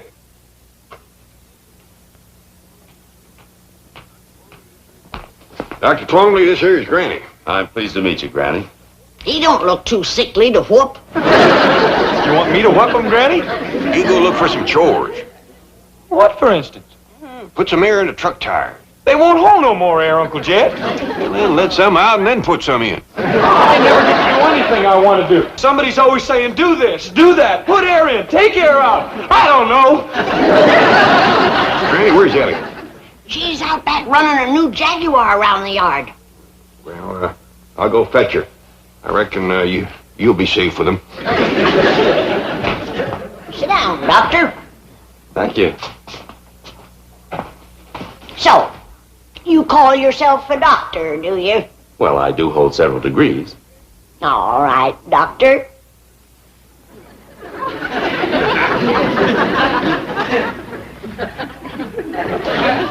How do you cure warts? Warts? Yeah, warts. Well, dermatology isn't my field, but I assume electrodesiccation is still the preferred method. Oh, is there a newer method? Stump water and lye, mixed with ground up crawdad tails, daubed on with the leg bone of a buzzard, just before the moon comes up. Think you can remember that? Well, I'll try.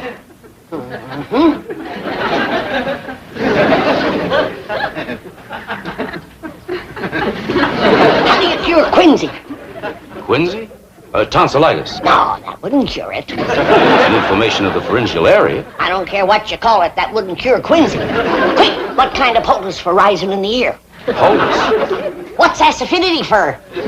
Well, How would you cure the vapors? What about the drowsies? Aching joints, stone bruises, corns, dander, twinges, and proud flesh. these things are outside my field. A doctor goes where he's needed. He don't just stay on his own land. Now you sit right back down. Remember what I told you. Hey, this here is Dr. Twombly. Howdy. How do you do? Are you the young lady with the new Jaguar? I sure am. You want to see it? Well, yes, I'm an enthusiast myself. Is it in the garage? Yeah, out in the yard. Come on. Now you sit right there. Enemy, bring it in the house. A Jaguar in the house? Is it all right, Pa? Yeah, as long as you don't take it upstairs again.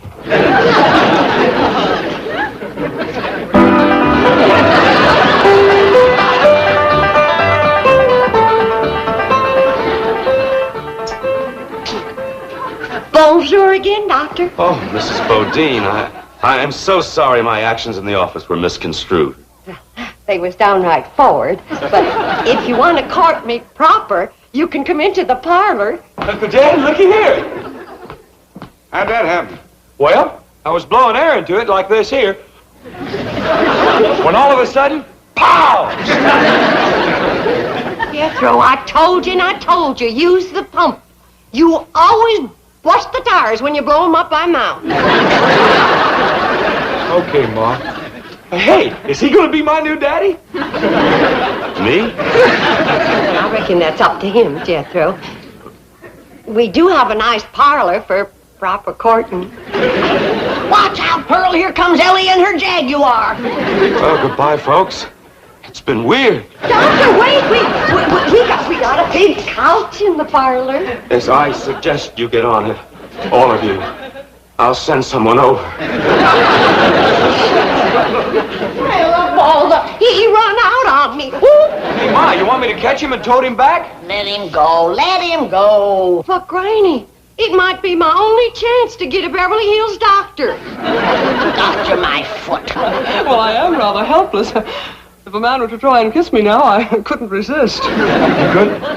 No, I'd be at his mercy. Don't worry about that. Ain't no man gonna kiss you while I'm here. Jethro, you are like a magnificent skyscraper with an uncompleted penthouse. Thank you. Oh, that reminds me, Dr. Twombly is most anxious to see you again. Well, I'm anxious to see him, too. He never did give me my certificate of health for school. Well, Dr. Twombly is not an internist or diagnostician. He works in the field of psychiatry. Well, as soon as he gets done working in that field and gets back to his office...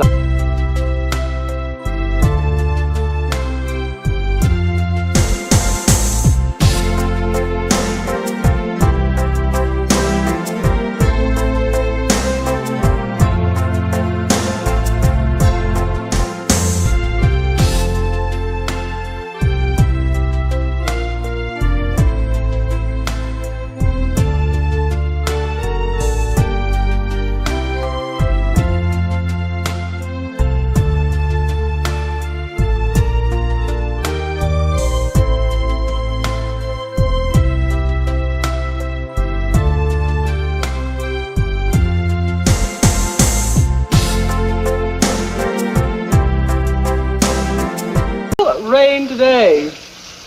Is that a fact? Granny? Oh, howdy there, Miss Hathaway. Howdy. Granny, your soap's hardening up real good. I best go out and start cutting it into cakes. It's gonna rain today. Miss Clampett, perhaps you can ease Granny's mind about this rain. Oh, that don't vex Granny none. She likes rain. Besides, it don't rain enough out here. It's not going to rain today. Who says it ain't? Well, the U.S. Weather Bureau. Who's he? If I had to narrow it down to one he, I guess I would have to say chief meteorologist. Well, yeah, them Indians is pretty good at reading rain signs, but I'll go along with Granny. The United States Weather Bureau does not depend upon rain signs. It is a vast complex of highly skilled meteorologists working with the latest scientific equipment. They send balloons tens of thousands of feet into the air to measure wind velocity, barometric pressure, moisture content, and temperature. Their radar network scans the weather all over the continent. Their weather satellites are out in space circling the globe. Now, what does Granny have to compare with this in making a weather forecast?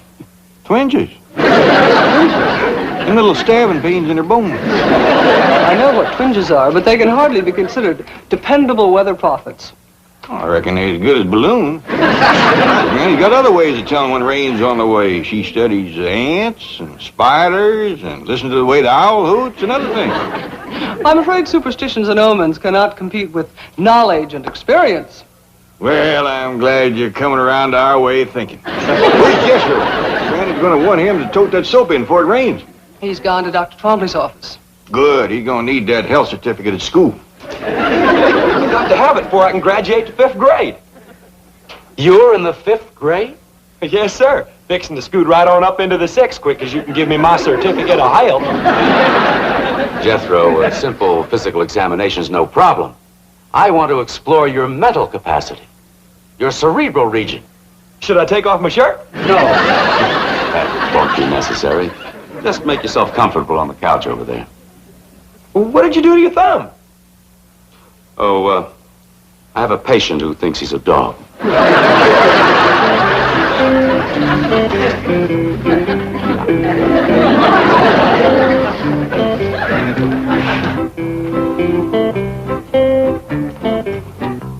I hope this examination won't take too long. I got to get to school before it rains. Oh, you don't have to worry about that, Jethro. It isn't going to rain. Oh, yes, it is.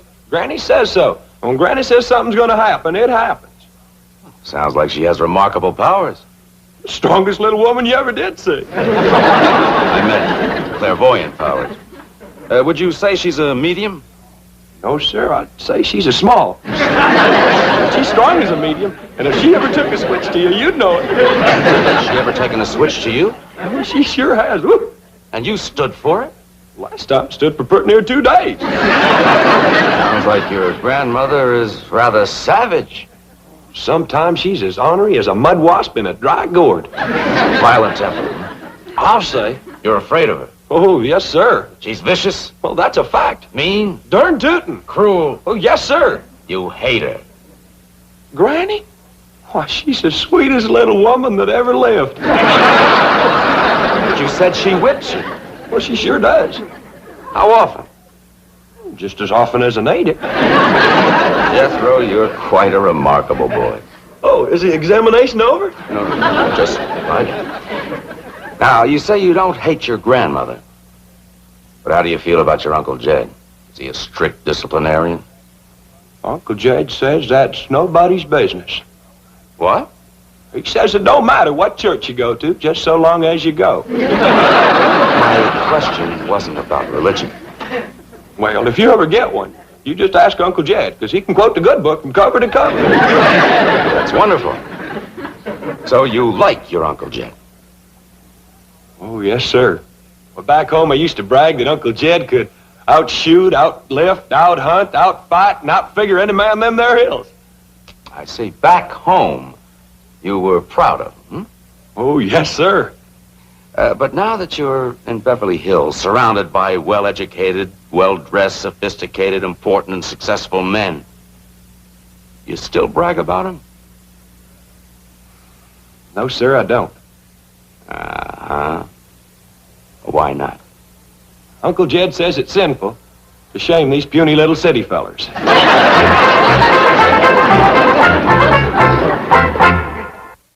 Miss Hathaway, how well do you know that there Dr. Twombly? Well, I'm not a patient of his, but he has a very big reputation. I think I know how he got it. What do you mean?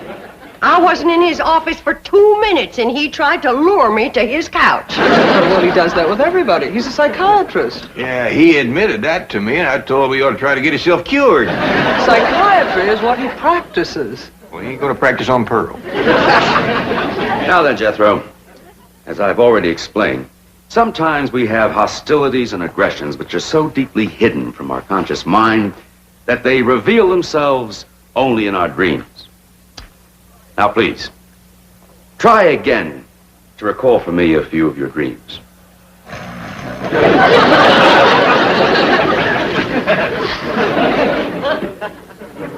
Jethro. I want you to tell me about your dreams. You keep asking me about my dreams, but you won't let me sleep long enough to have one. let's forget about the dreams and go back to your conscious relationship with your family.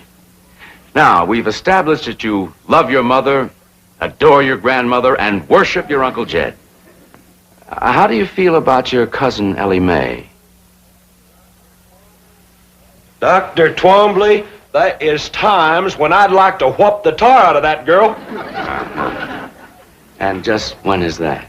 When she whoops the tar out of me. What do you mean? Well, she's all the time wrestling me down, getting a toehold or an arm lock on me. I'm that smart. You mean to tell me that that beautiful and fragile-looking girl can engage you in combat and emerge victorious? No, sir. But she can whoop the tar out of me wrestling. And that makes you angry? You bet. You want revenge? Yes, sir. She disgraces you? Yes, sir. Shames you? Yes, sir. And you hate her? Ellie Mae? Well, shucks, no. I'd cut off my right arm for her. Jethro, don't you hate anybody? Well, I'm commencing to get a mite put out with you for not giving me my certificate of help. All right, Jethro. You take this note to Dr. Wilson across the hall, and he'll give you your certificate for school. Thank you.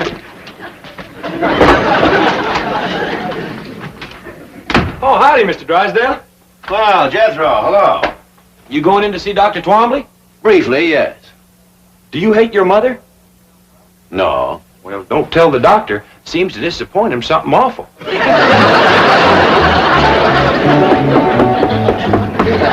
in.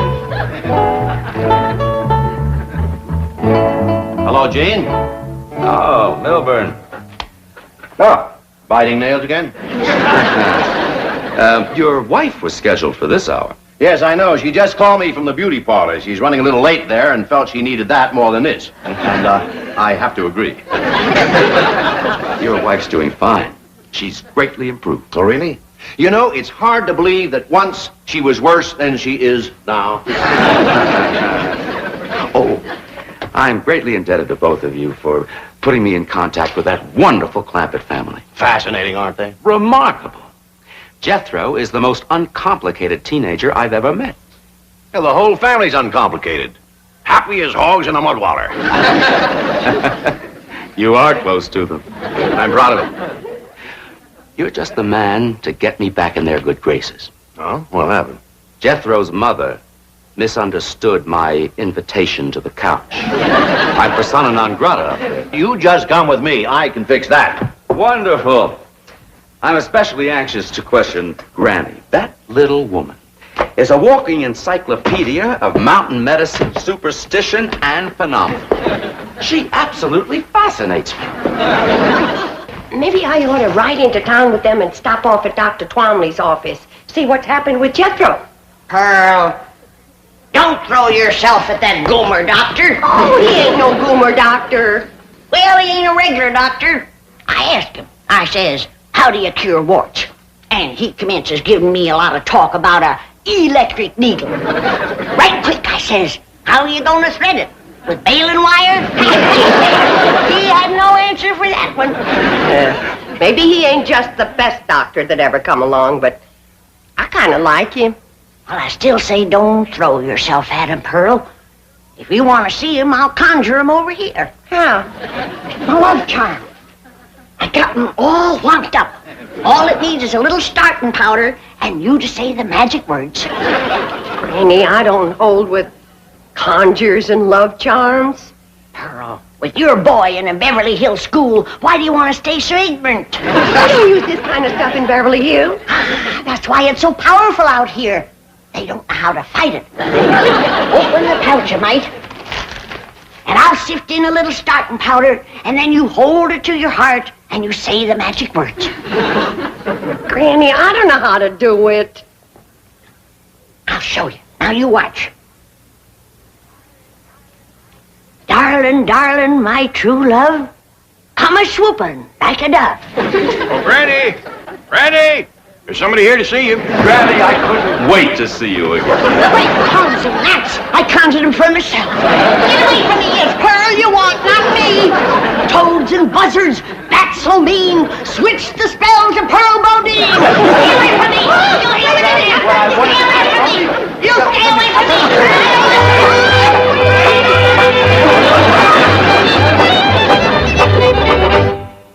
But, Mr. Clampett, you don't understand. I Just calm down, Dr. Twombly. Over here and sit on the sofa while you get a grip on yourself. Well, I'll be getting back to the bank, Gene. I see you're in good hands. No, Milburn, wait. What's going on? Explain it to me. He explained the behavior of these uncomplicated people to Beverly Hills' leading psychiatrist. No, Milburn, wait. Sorry. I want to pick up my wife at the beauty shop before the rain. Rain? What rain? The forecast says clear. You'll learn. So long, scientist. Mr. Clampett, I am perfectly all right. All I want to do is see Granny. I know that, but you gotta control the urge till she can break the spell. What spell? The one she throwed on you by accident. I'd like to talk to her about it. You would, but just simmer down a little first. I told you that love charm would work twice as powerful on these Beverly Hills men. I can't believe it. I just can't believe it. I tried to switch it over to you, but it had too strong a hold on him. I'll have to break the spell now with my letting go powder, and then start all over for you. Now understand me, I don't blame you for the way you feel. Ain't no finer women growed in the whole world than in the hills back home. Now you take my cousin Pearl.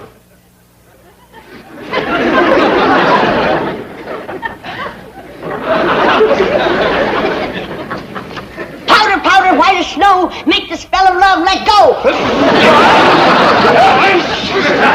spell is broke, Jed. You can let him go now. Oh, Granny, wait, what did you do to me? Come back. I want to talk to you. Granny, please. Granny, looks like the spell ain't broken. Never seen a man held so tight in the grip of love. You gotta remember, this feller's a psychiatrist to start with.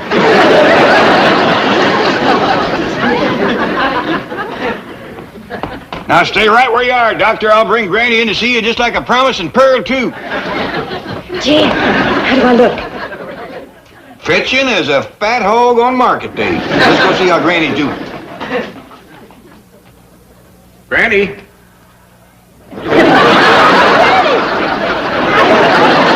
Dogger, you'd scare away vultures. I do appreciate this, Granny. Me too. Come on. I'm glad to get shit of the rascal. Why, they must be 30, 40 years difference in our ages. At least. I'm not about to get mixed up in one of them May and December courtships. Here they are.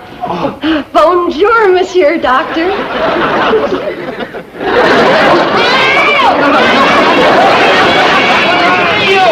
You didn't let... I never got... you didn't let... Pearl, I never see a spell to beat this one. I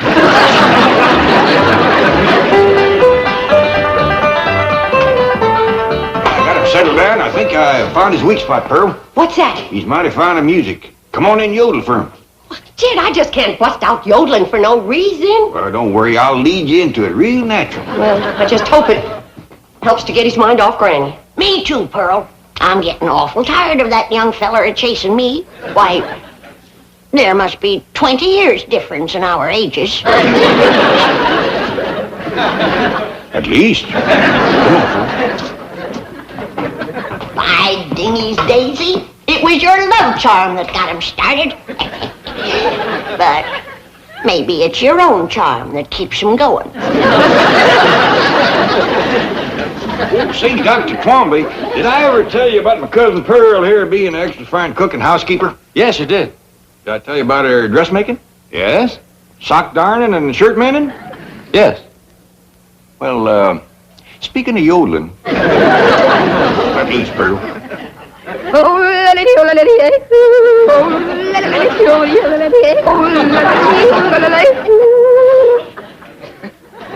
Ever hear anything like that, Doctor? Never. You got any requests?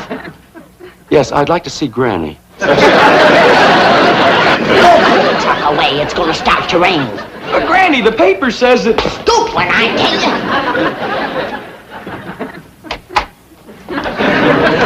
Did I hear Jeff? Oh, here you are, Granny. Thank goodness. At last, maybe we can be alone together for a little while. I've got so much to talk to you about. Before we begin, I want to remind you that I ain't no spring chicken. I couldn't care less. I'm glad you're the age you are. Well, you ain't exactly just hatched out of the egg yourself. So much the better. Gives us more in common. Well, as long as you got your eyes wide open, let's go into the parlor. No, wait. I've got a better idea. We'll only be interrupted in there. My car's out front. We'll go for a drive. We can talk much better that way. Is that your car out front with no top on it? Yes, I always take the top off this time of the year. Well, we can't go driving because it's going to start to rain. No, it isn't. No, I say it is. But I heard the news on the way over. The weather forecast is for clear skies. What time is it? A little before 3. It's going to start to shower any minute. No, it isn't. No, I say it is. What makes you think so? I've been reading the signs. What signs? The way the ants is banking the dirt up in front of their holes. And the owl is hooting close to the house during the day. Fascinating. Come on. You can tell me all about it while we drive around. I told you I ain't going driving in the rain. But, Granny, it isn't going to rain. You are the muliest goomer of a doctor I ever did see. Come on. Come on, Granny, help us coming.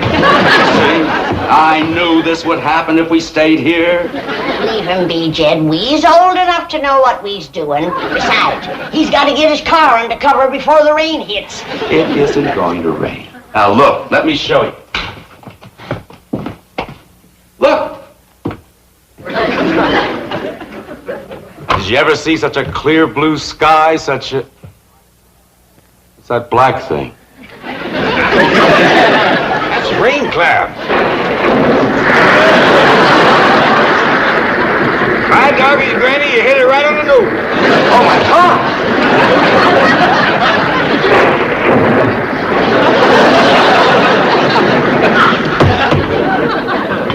That poor fellow's gonna get soaked, but I reckon a cold shower won't hurt him none.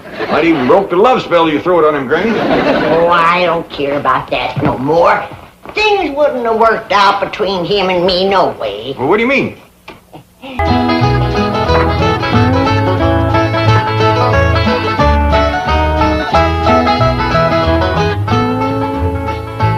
Granny, Jethro said you wanted my Benny Rooster for something. I sure do, Ellie. I just heard that Jane Hathaway is sick of bed, and I want to cook her up a nice big pot of chicken broth. Oh, that's not... Granny, you ain't fixing to cook Earl. Oh, of course not, Ellie. But I figured you could turn him loose in the neighborhood, and he just might bring home a plump little hen. Good-looking little fella here, Earl. Oh, Granny, I don't reckon Earl wants you to cook none of his sweethearts neither. Well, maybe you're right. Just turn him loose outside. And if a chicken hawk shows up, Jethro can bag him.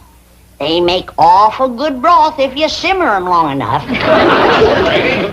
Jethro tells me Miss Jane is ill and you're fixing the doctor for her. That's right, Jed. Trouble is, I don't know for sure just what she's got. What she told you, Jethro? Oh, she's got something called sick benefits. Sick benefits? Yes, sir. Well, I called her apartment this morning to find out could she come to supper tonight. And she says, I'm sick in bed, Jethro. And I says, well, Granny will come on over and doctor you. And she says, well, you tell Granny there's already a doctor on the way because I got sick benefits. I bet it's something like a sick headache or maybe a sick stomach. I reckon it's worse than that, Ellie, because this is catching. Is that a fact? Yes, sir. Miss Jane says pretty near everybody that works down at the bank has got sick benefits. That's because they don't wear ass-affinity bags. Appears to me like Mr. Drysdale got himself a heap of trouble down to the bank. Is Mr. Drysdale sick too, Jethro? No, I asked Miss Jane that. And she says the executives, that's the higher-ups, like the vice presidents, they don't have sick benefits. Probably because they eat better and they get more rest. And they wear ass-affinity bags around their neck. Well, I reckon we all ought to pitch in and help Mr. Drysdale. He must be mighty short-handed down to the bank. Well, I can help count the money. Arithmetic is my best study in school. I'm up to 12 times 12 now. Well, how much is 12 times 12, Jethro? Wait a minute. Okay, now hold up 2 fingers. Okay. 12 times 1 is 12. 12 times 2 is 24. 12 times 3 is 36. Now, never mind, Jethro. We's all right, proud of you, but right now we all better hurry down to the bank, see how we can help Mr. Drysdale. Come on, everybody.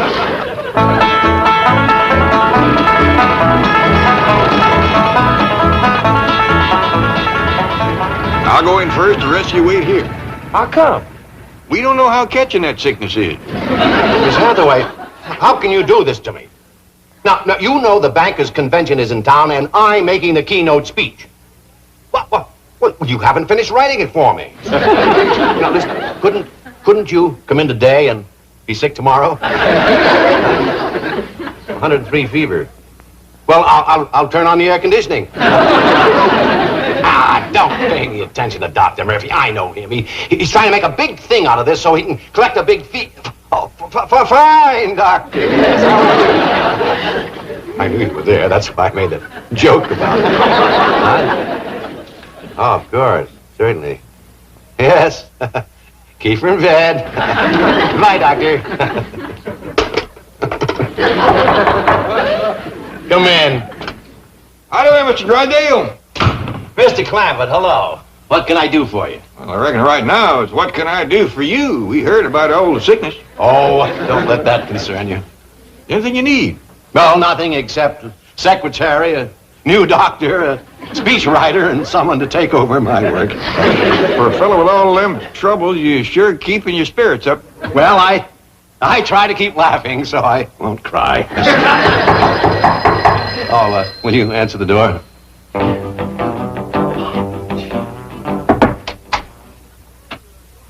Oh, howdy, young feller. You want to see Mr. Drysdale? Yeah. Come in, come in. No, not today. Now, leave me alone. See you later, Mr. Drysdale. Yes, and thank you so much. Just being neighborly. Who was that? Never mind him. Who are you? Oh, we met the other day when I started to work here, Mr. Drysdale. I'm the new teller trainee. My name is... What do you want? So I noticed that you were without a secretary, and, well, I thought I might be able to help. You take shorthand? Oh, I don't mean me, sir. However, there is someone from the secretarial pool that I'd like to recommend. Oh? Who? Well, the chick, the lady at the first desk, I believe her name is Kitty Northcross. The one that wears the tight sweaters? Yeah. Does she? Oh, I only observed her efficiency. Yeah. Forget it. Oh, yes, sir. Thank you, Skipper. Who? Well, sir, I just got out of the Navy, and I like to consider this bank my new ship, and you my new captain. And I'm proud to be aboard, sir, because I know that your genius will pilot this ship of finance through the reefs of adversity and the stormy seas of competition until we drop anchor in the harbor of success. Bilgewater. Aye, aye, sir. Thank you, sir.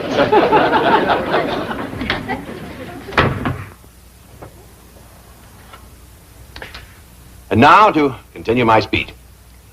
Gentlemen, it is my observation that a bank is like a ship. Its president, the captain. It is his responsibility to pilot that ship through the reefs of adversity and the stormy seas of competition until he drops anchor in the harbor of success. At this point, take a sip of water and wait for applause.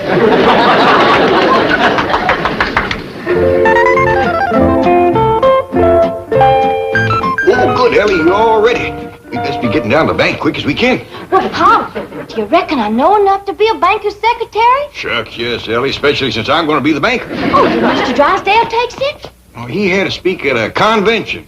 He says all he needs is a secretary, a speechwriter, a new doctor, and somebody to do his work. Granny's a dandy doctor, but who can write speeches? Well, Jethro found one in a book already wrote. He's in there helping Granny now mix some medicine for Miss Jane.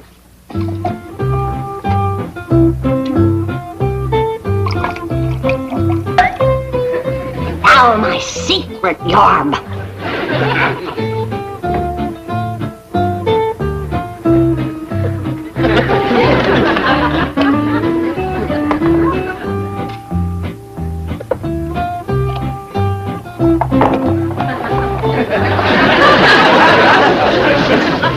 Don't stand too close to it while it's working, Jim. That'll cure Miss Jane, huh, Granny? It'll cure anything. I gave it to a sick horse one morning. That afternoon, he won a race. You doctored a racehorse? No, a plow horse. He never raced before. Jethro? Pa says let's get it going. Come on, Ellie. You got your speech for Mr. Drysdale? Yes, ma'am. One of the greatest speeches ever wrote. 7 years ago, we brought forth to this continent a new nation, conceived in liberty and dedicated to the proposition that all men are created equal. Ah, dingies, that's a dandy speech. I'm proud of you. I didn't write it. That was written by Abraham Lincoln, the president that whooped the South. South was not whooped. Granny, General Lee surrendered to General Grant. He did not. General Lee figured that Grant was a blacksmith. And he handed him his sword so he could sharpen it. And don't you ever forget it! Oh, hello, Margaret. What? You want me to pick you up at the beauty shop when? But, dear, you know I'm making the keynote address at the bankers' convention. All right, darling, I'll cut it short.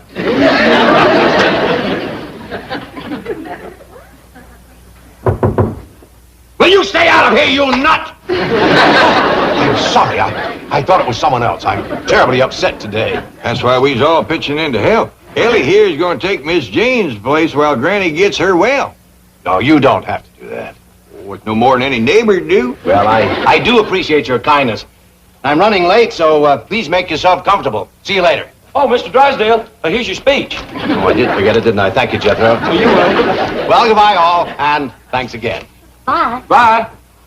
He's gone, Pa. Reckon you in charge now. Are you going to take his place, Uncle Jed? Sure going to try. Well, sit down to your desk and go to banking. I want to see how you do it. Me too.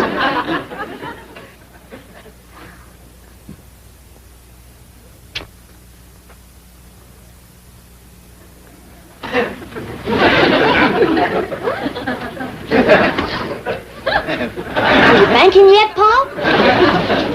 Well, I reckon not, Ellie. I'm just waiting to bank. How do you do it, Uncle Jed? Well, according to Mr. Drysdale, banking is mostly giving people money when they need it. I'll get it, Pa. That's what a secretary's supposed to do. Howdy, this here's Mr. Drysdale's office, but Mr. Clampett's in charge now. Yes, sir, you bet you can. Howdy there. You need money? Well, come right on over and get it. Hot diggity, he's banking now, everybody.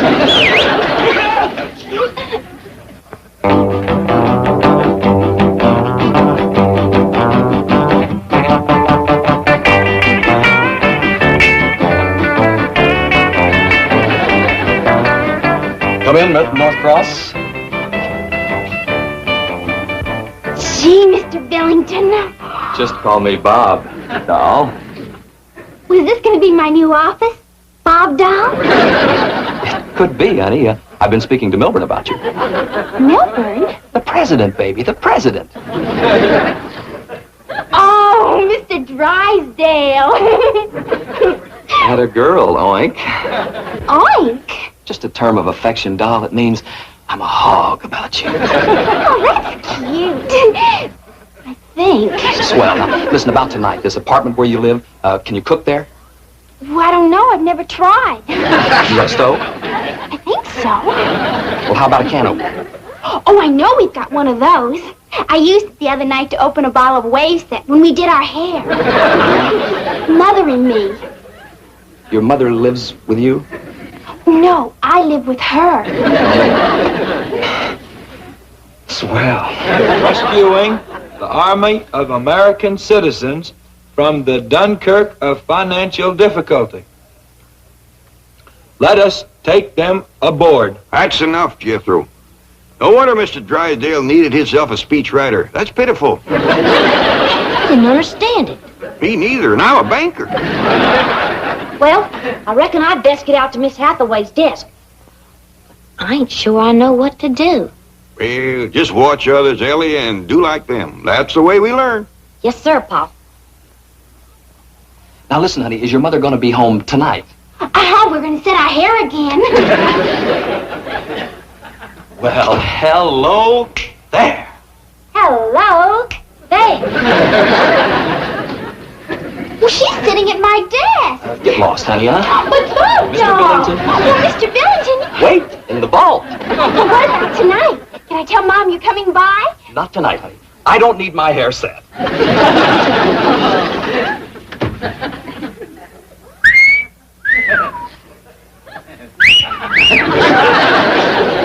Hey. Hey. This is gonna be wild. Tell me something. You don't live with your mother, do you? No, sir, do you? No, sir. What's your name? Ellie Mae Clampett. Well, there it is, Ellie, and you may clamp it. You don't by any chance wrestle at night, do you? Oh, I like to wrestle anytime. Scooby-Doo. Well, Scooby-Doo, you want to wrestle now? Later, baby, later. Listen, suppose I drop over to your place tonight. Well, fine. You haven't got a roommate, have you? No, sir, I got a room all to myself. Now listen, here's the action. I swing by your pad about 7. I bring some bossa nova records and we trample a few grapes, huh? Then we blast off to the local coffee shop, one where they don't hit me for too much bread. Then we swing back to your pad for a little moon orbit. Do you dig? Oh, yes, sir. Crazy. Whenever Paul goes fishing. I dig his words. You wouldn't put me on, would you? Why, sure. Jethro? I ain't tall enough to put you on myself, but Jethro can do it. Who's this? Who's Jethro? Yeah, Ellie Mae? This little fella wants to be put on something. Okay. Where would you want me to put you, little fella? Oh, I'd like to be put on your list of friends. And now, gentlemen, it's with a great deal of pleasure that I introduce our keynote speaker, the distinguished president of the Commerce Bank of Beverly Hills, Mr. Milburn Drysdale.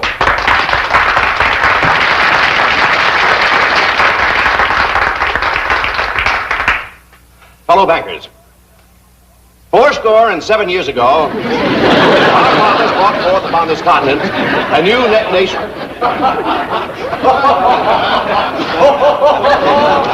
Well, now, some of you seem to be amused because I have chosen the humble words of Abraham Lincoln to keynote this convention. But those of you who understand banking at its highest level will understand the significance of these words as I say, conceived in liberty and dedicated to the proposition that all men are created equal.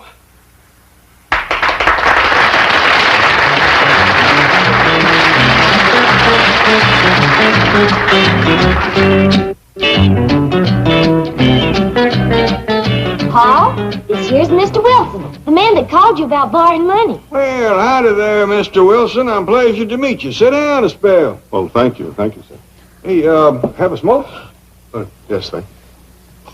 Ellie Mae, maybe Mr. Wilson like a nice cold pitcher of spring water or some coffee or tea or something.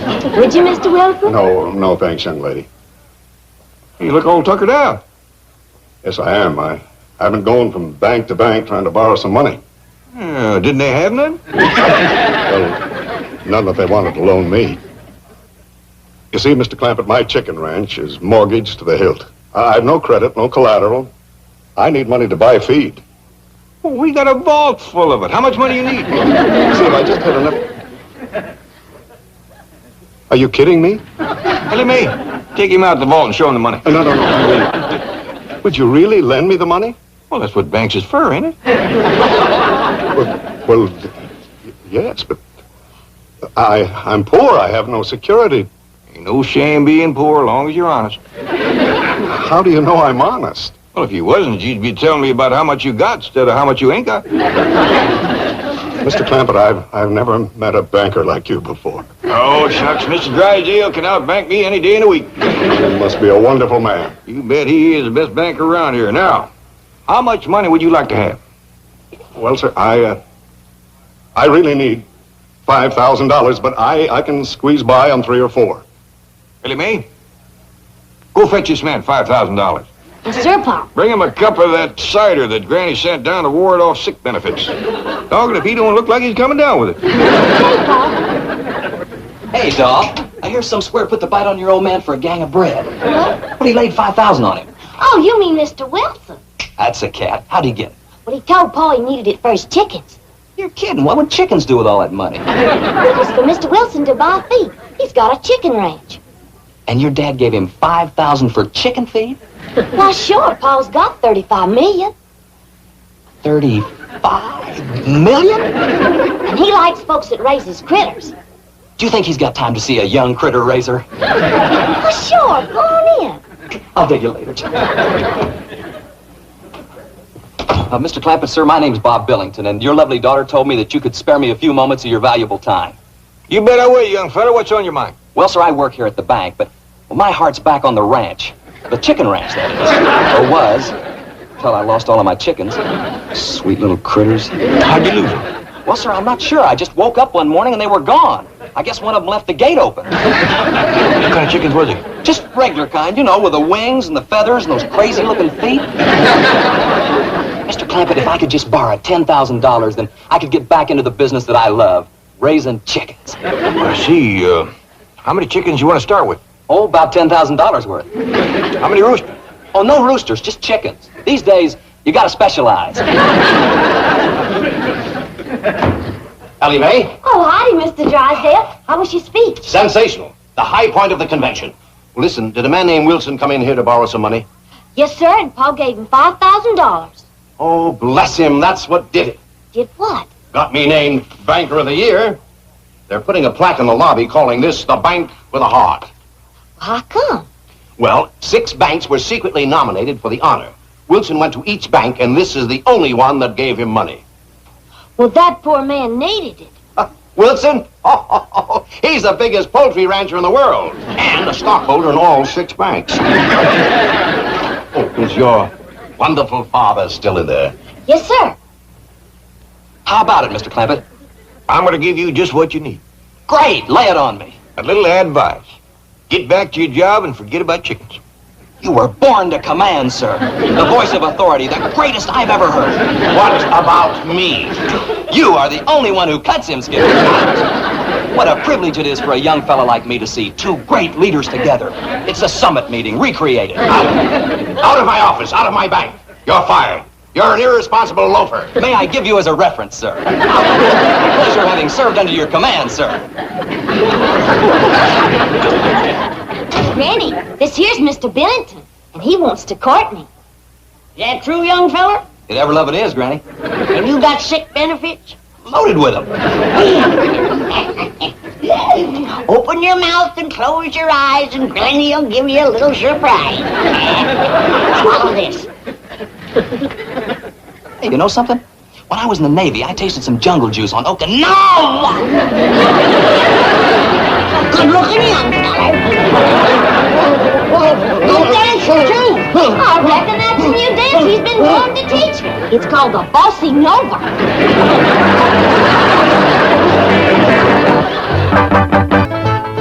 Granny, you out here? I'm over here, Jed. Granny, is that you?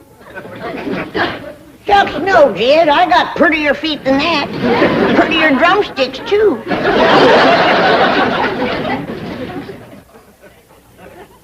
Well, them is them fancy towels Mr. Drysdale give us. Yeah, he says they're beach towels, but we use them right here. Granny, we got company coming, and I reckon you'd like to get some victuals going. Who's coming? Well, one of them rich, high society Beverly Hills fellows named of Armstrong Doozer McHugh III. The third what? 3rd Armstrong Doozer McHugh, I reckon. You mean to tell me that them McHughes named all 3 of their young'uns the same name? I reckon that's it. Hell, it's none of my business. But dogged if I can see where Armstrong Doozer is such a good name. Kind of confusing, too. I reckon that's why they call him 1st, 2nd, and 3rd.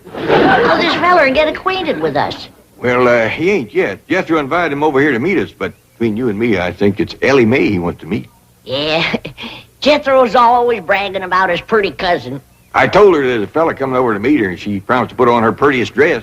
Well, when that Armstrong Doozer gets a look at Ellie, he's gonna forget what number he is. Huh? Over here, Ellie.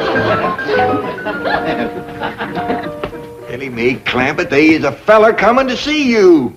Well, what's wrong, Paul? I put on my prettiest dress. Ellie Mae, look at your feet. Ain't got no shoes on. Well, I'll go put them on. Come back, Ellie Mae. I just can't think of no quicker way to kill a romance than to meet a feller toting a skunk in yard.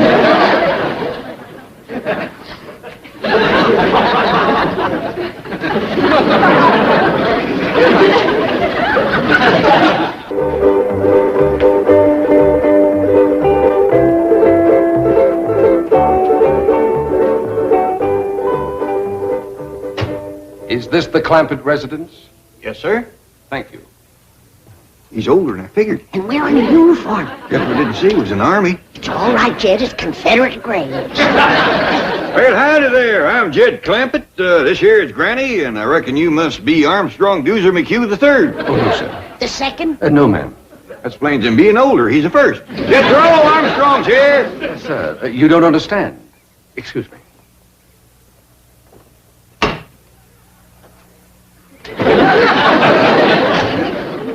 Mr. Clampett, I am Armstrong Doozer McHugh III. Well, howdy there, Armstrong. I fear you're mighty young for Ellie. Sir, I'm here to play with Jethro. We're classmates in the 5th grade.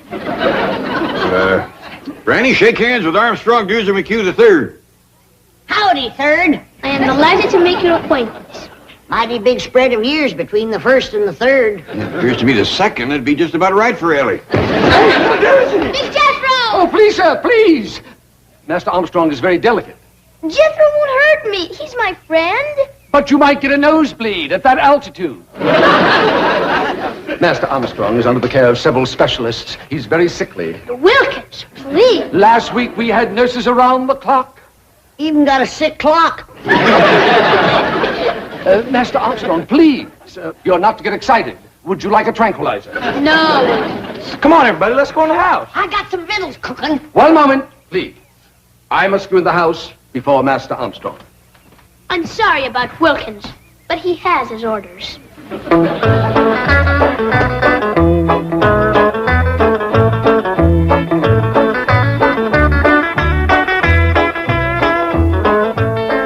in the Sam Hill are you doing? This is an allergy spray. He ain't got no allergies. Master Armstrong has several. And spray him. You don't understand. This spray settles the dust in the room. Dust in my house? Why, if you weren't wearing the uniform that I dearly love, I'd ram this down your throat and reach in and push the button. Granny, calm down. Well, I just mopped and cleaned in here just this morning. Madam, the air is filled with minute particles invisible to the naked eye. I don't see them. Hope you brought your swimsuit, little doozy. We got a dandy big cement pond here. Oh, I'm afraid I don't know how to swim. Oh, Jethro will learn you. Oh, no. Master Armstrong's not allowed in the water. No wonder he's got all them allergies. A good hot bath with lye soap. That's what he needs. Lye soap? Master Armstrong, I don't think I should leave you here. Please, Wilkins. Well, I'll take your temperature and blood pressure before I go. No, Wilkins, I feel fine. Oh, very well. With whom shall I leave the young master's schedule on rest, diet, medication, and telephone numbers of doctors? Well, if it's anything you do with Doctor and Granny, here's the best. Very well. There you are.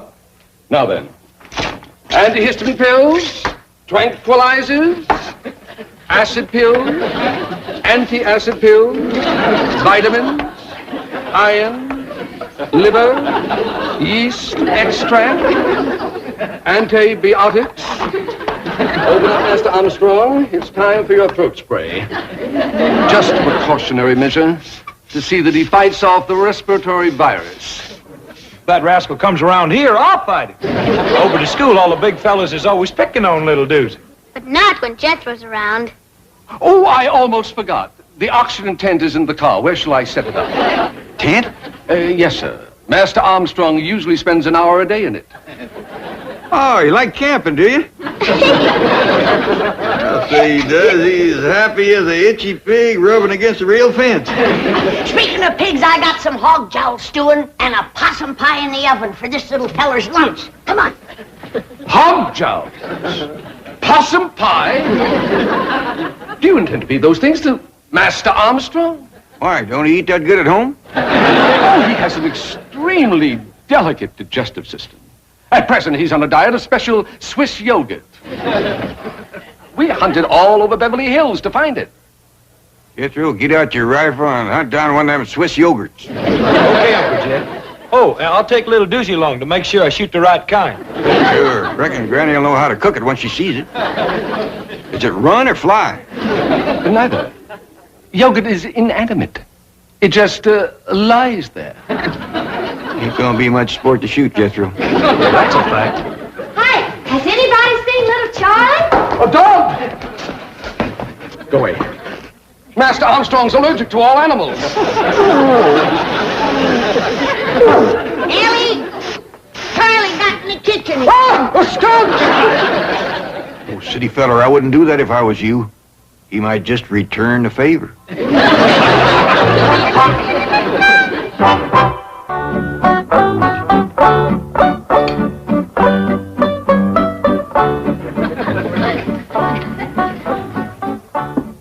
Oh, I'm sorry. You've all finished. Go right ahead and chuck it in there, young feller. Looks like you could use a little fattening up. That's a fact. I've thrown away chicken bones with more meat on them than he's got. You want some more, little Doozy? Oh, no, thank you. It was most delicious. I'd like to tell Chef how to make that. Who's Chef?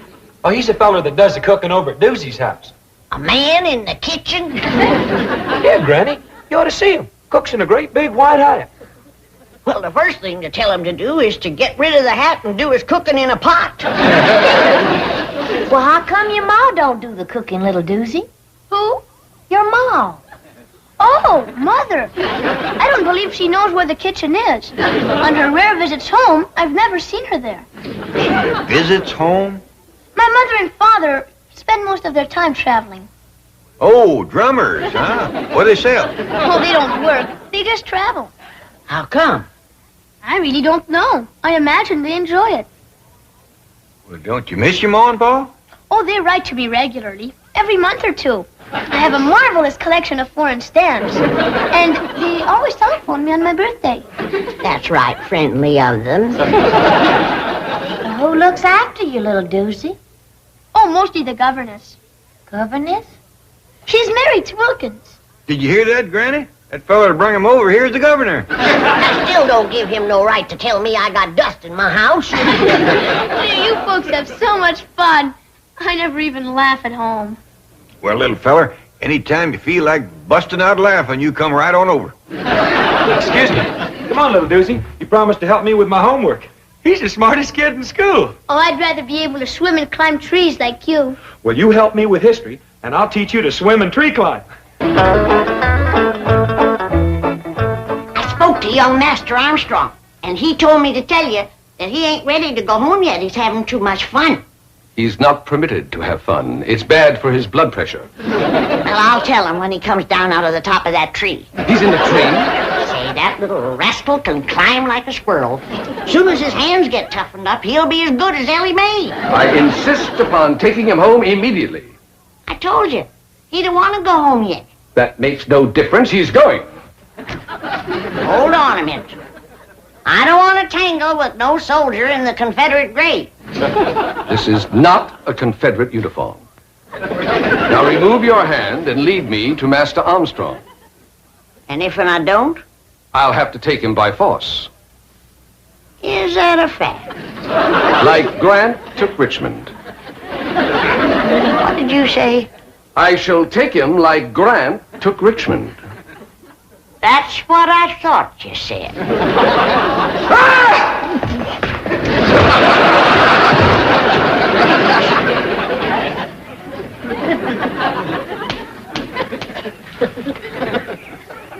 I'll be back. Well, you better bring Grant with you and his whole army.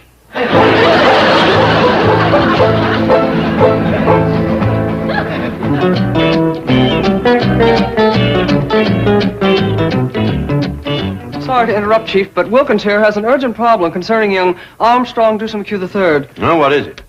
Well, to fill you in, Chief, Armstrong Dewson McHugh III's father, Armstrong Dewson McHugh II, has appointed the bank executor of his will, administrator of his estate, and guardian of Armstrong Dewson McHugh III in case something should happen to Mr. and Mrs. Armstrong Dewson McHugh II. And that is why Wilkins here, and very wisely, has come to you in this crisis. What is the crisis? I forgot. Oh, yes. Young Master Armstrong is being held a prisoner. Call the FBI. Do you know who has him? A hillbilly family called the Clampetts. J. Edgar Hoover, please. Never mind, hang up. Wilkins, the Clampetts are my next-door neighbors, my largest depositors, and my personal friends. And the very salt of the earth. Sorry, Chief. But, Mr. Drysdale, young Master Armstrong is extremely frail and delicate, and the Clampetts refuse to give him the proper food or rest or medication. They're exposing him to great danger. Get the Clampetts on the phone. They won't harm the boy. But I'm afraid they already have. They've got him climbing trees and eating possum pie. Delicious. But they're violent people. Granny threatened me with a shotgun. What did you say about South? The South what? Granny! Jane Hathaway here. Could you call young Armstrong, Dewsum McHugh III to the telephone? I don't hardly think so. He went out to the cement pond to swim. Thank you, Granny. Goodbye. Nothing to worry about. Master Armstrong is in swimming. But he doesn't know how to swim. But Jethro, I don't know how to swim. Oh, don't let that worry you, little doozy. We can learn anybody. Oh, heck, Ellen May even learned her cat. Come on, Rusty. Look there.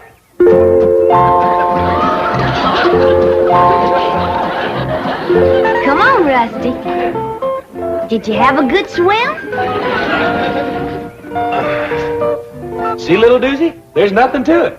Now, you just watch me and do as I do.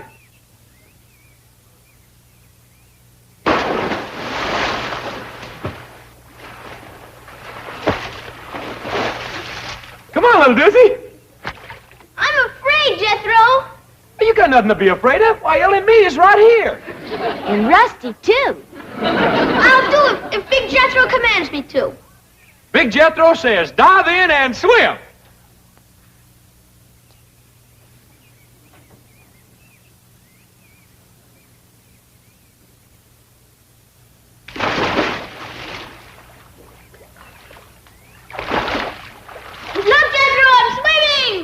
You sure are, little doozy. You just done swum right out of your swimming suit.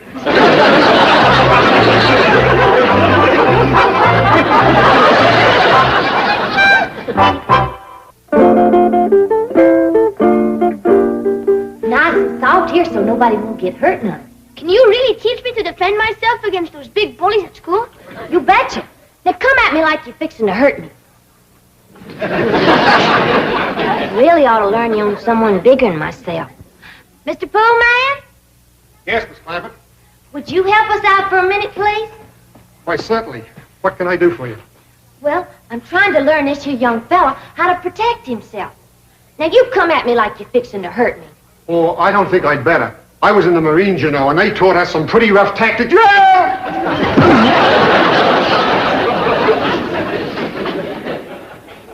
By any chance, were you in the 3rd Battalion?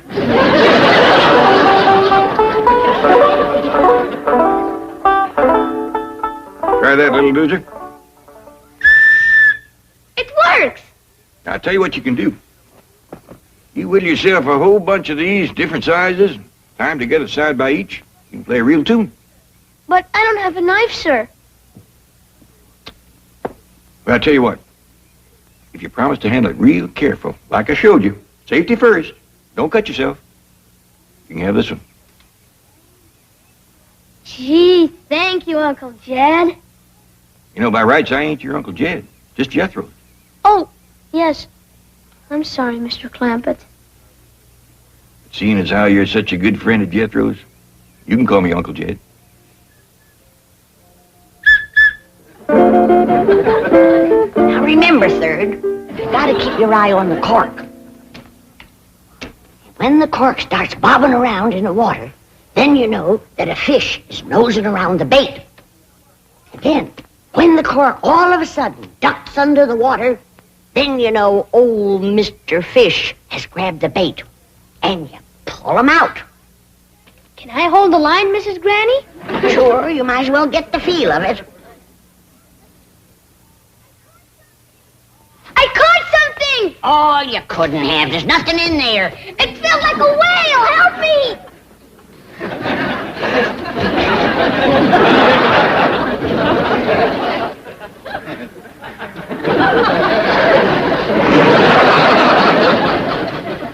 I figured I'd let little Lucy see what it was like to catch a big old catfish. You hold it kind of loose this way. You bring your arm back, and just as you let it fly, you give it a little spin. You watch. Perfect ringer, Uncle Jed. Yeah. Now, you try.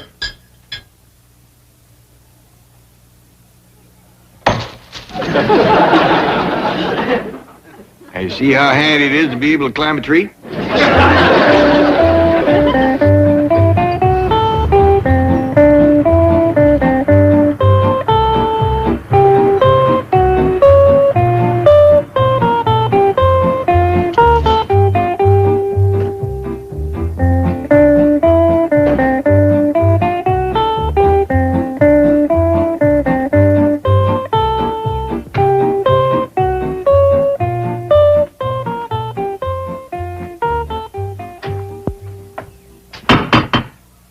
Now, be of good cheer, Wilkins. I am confident that we shall find everything here in possum pot.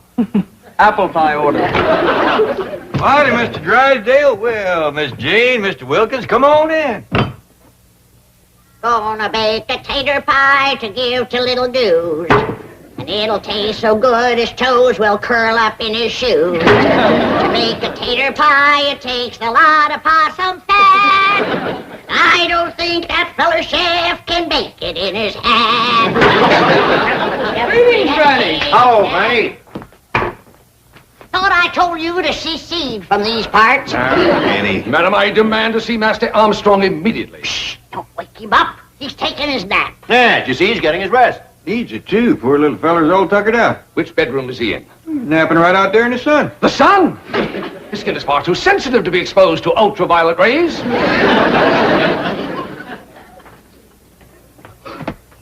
He's allergic to animals. Wilkins,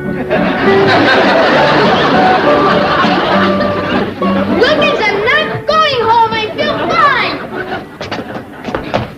You're coming home and have an antiseptic bath and then spend an hour in your oxygen tent. Wilkins, I'm not going. Then I'll take you by force. You will. Like Grant took Richmond.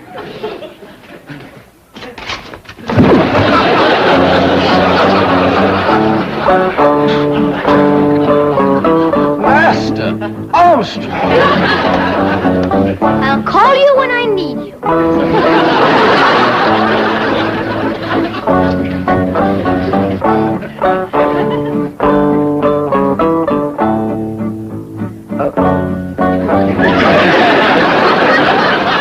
Go away. Scat. Scat. Scat. Scat. I wouldn't do that if I was... I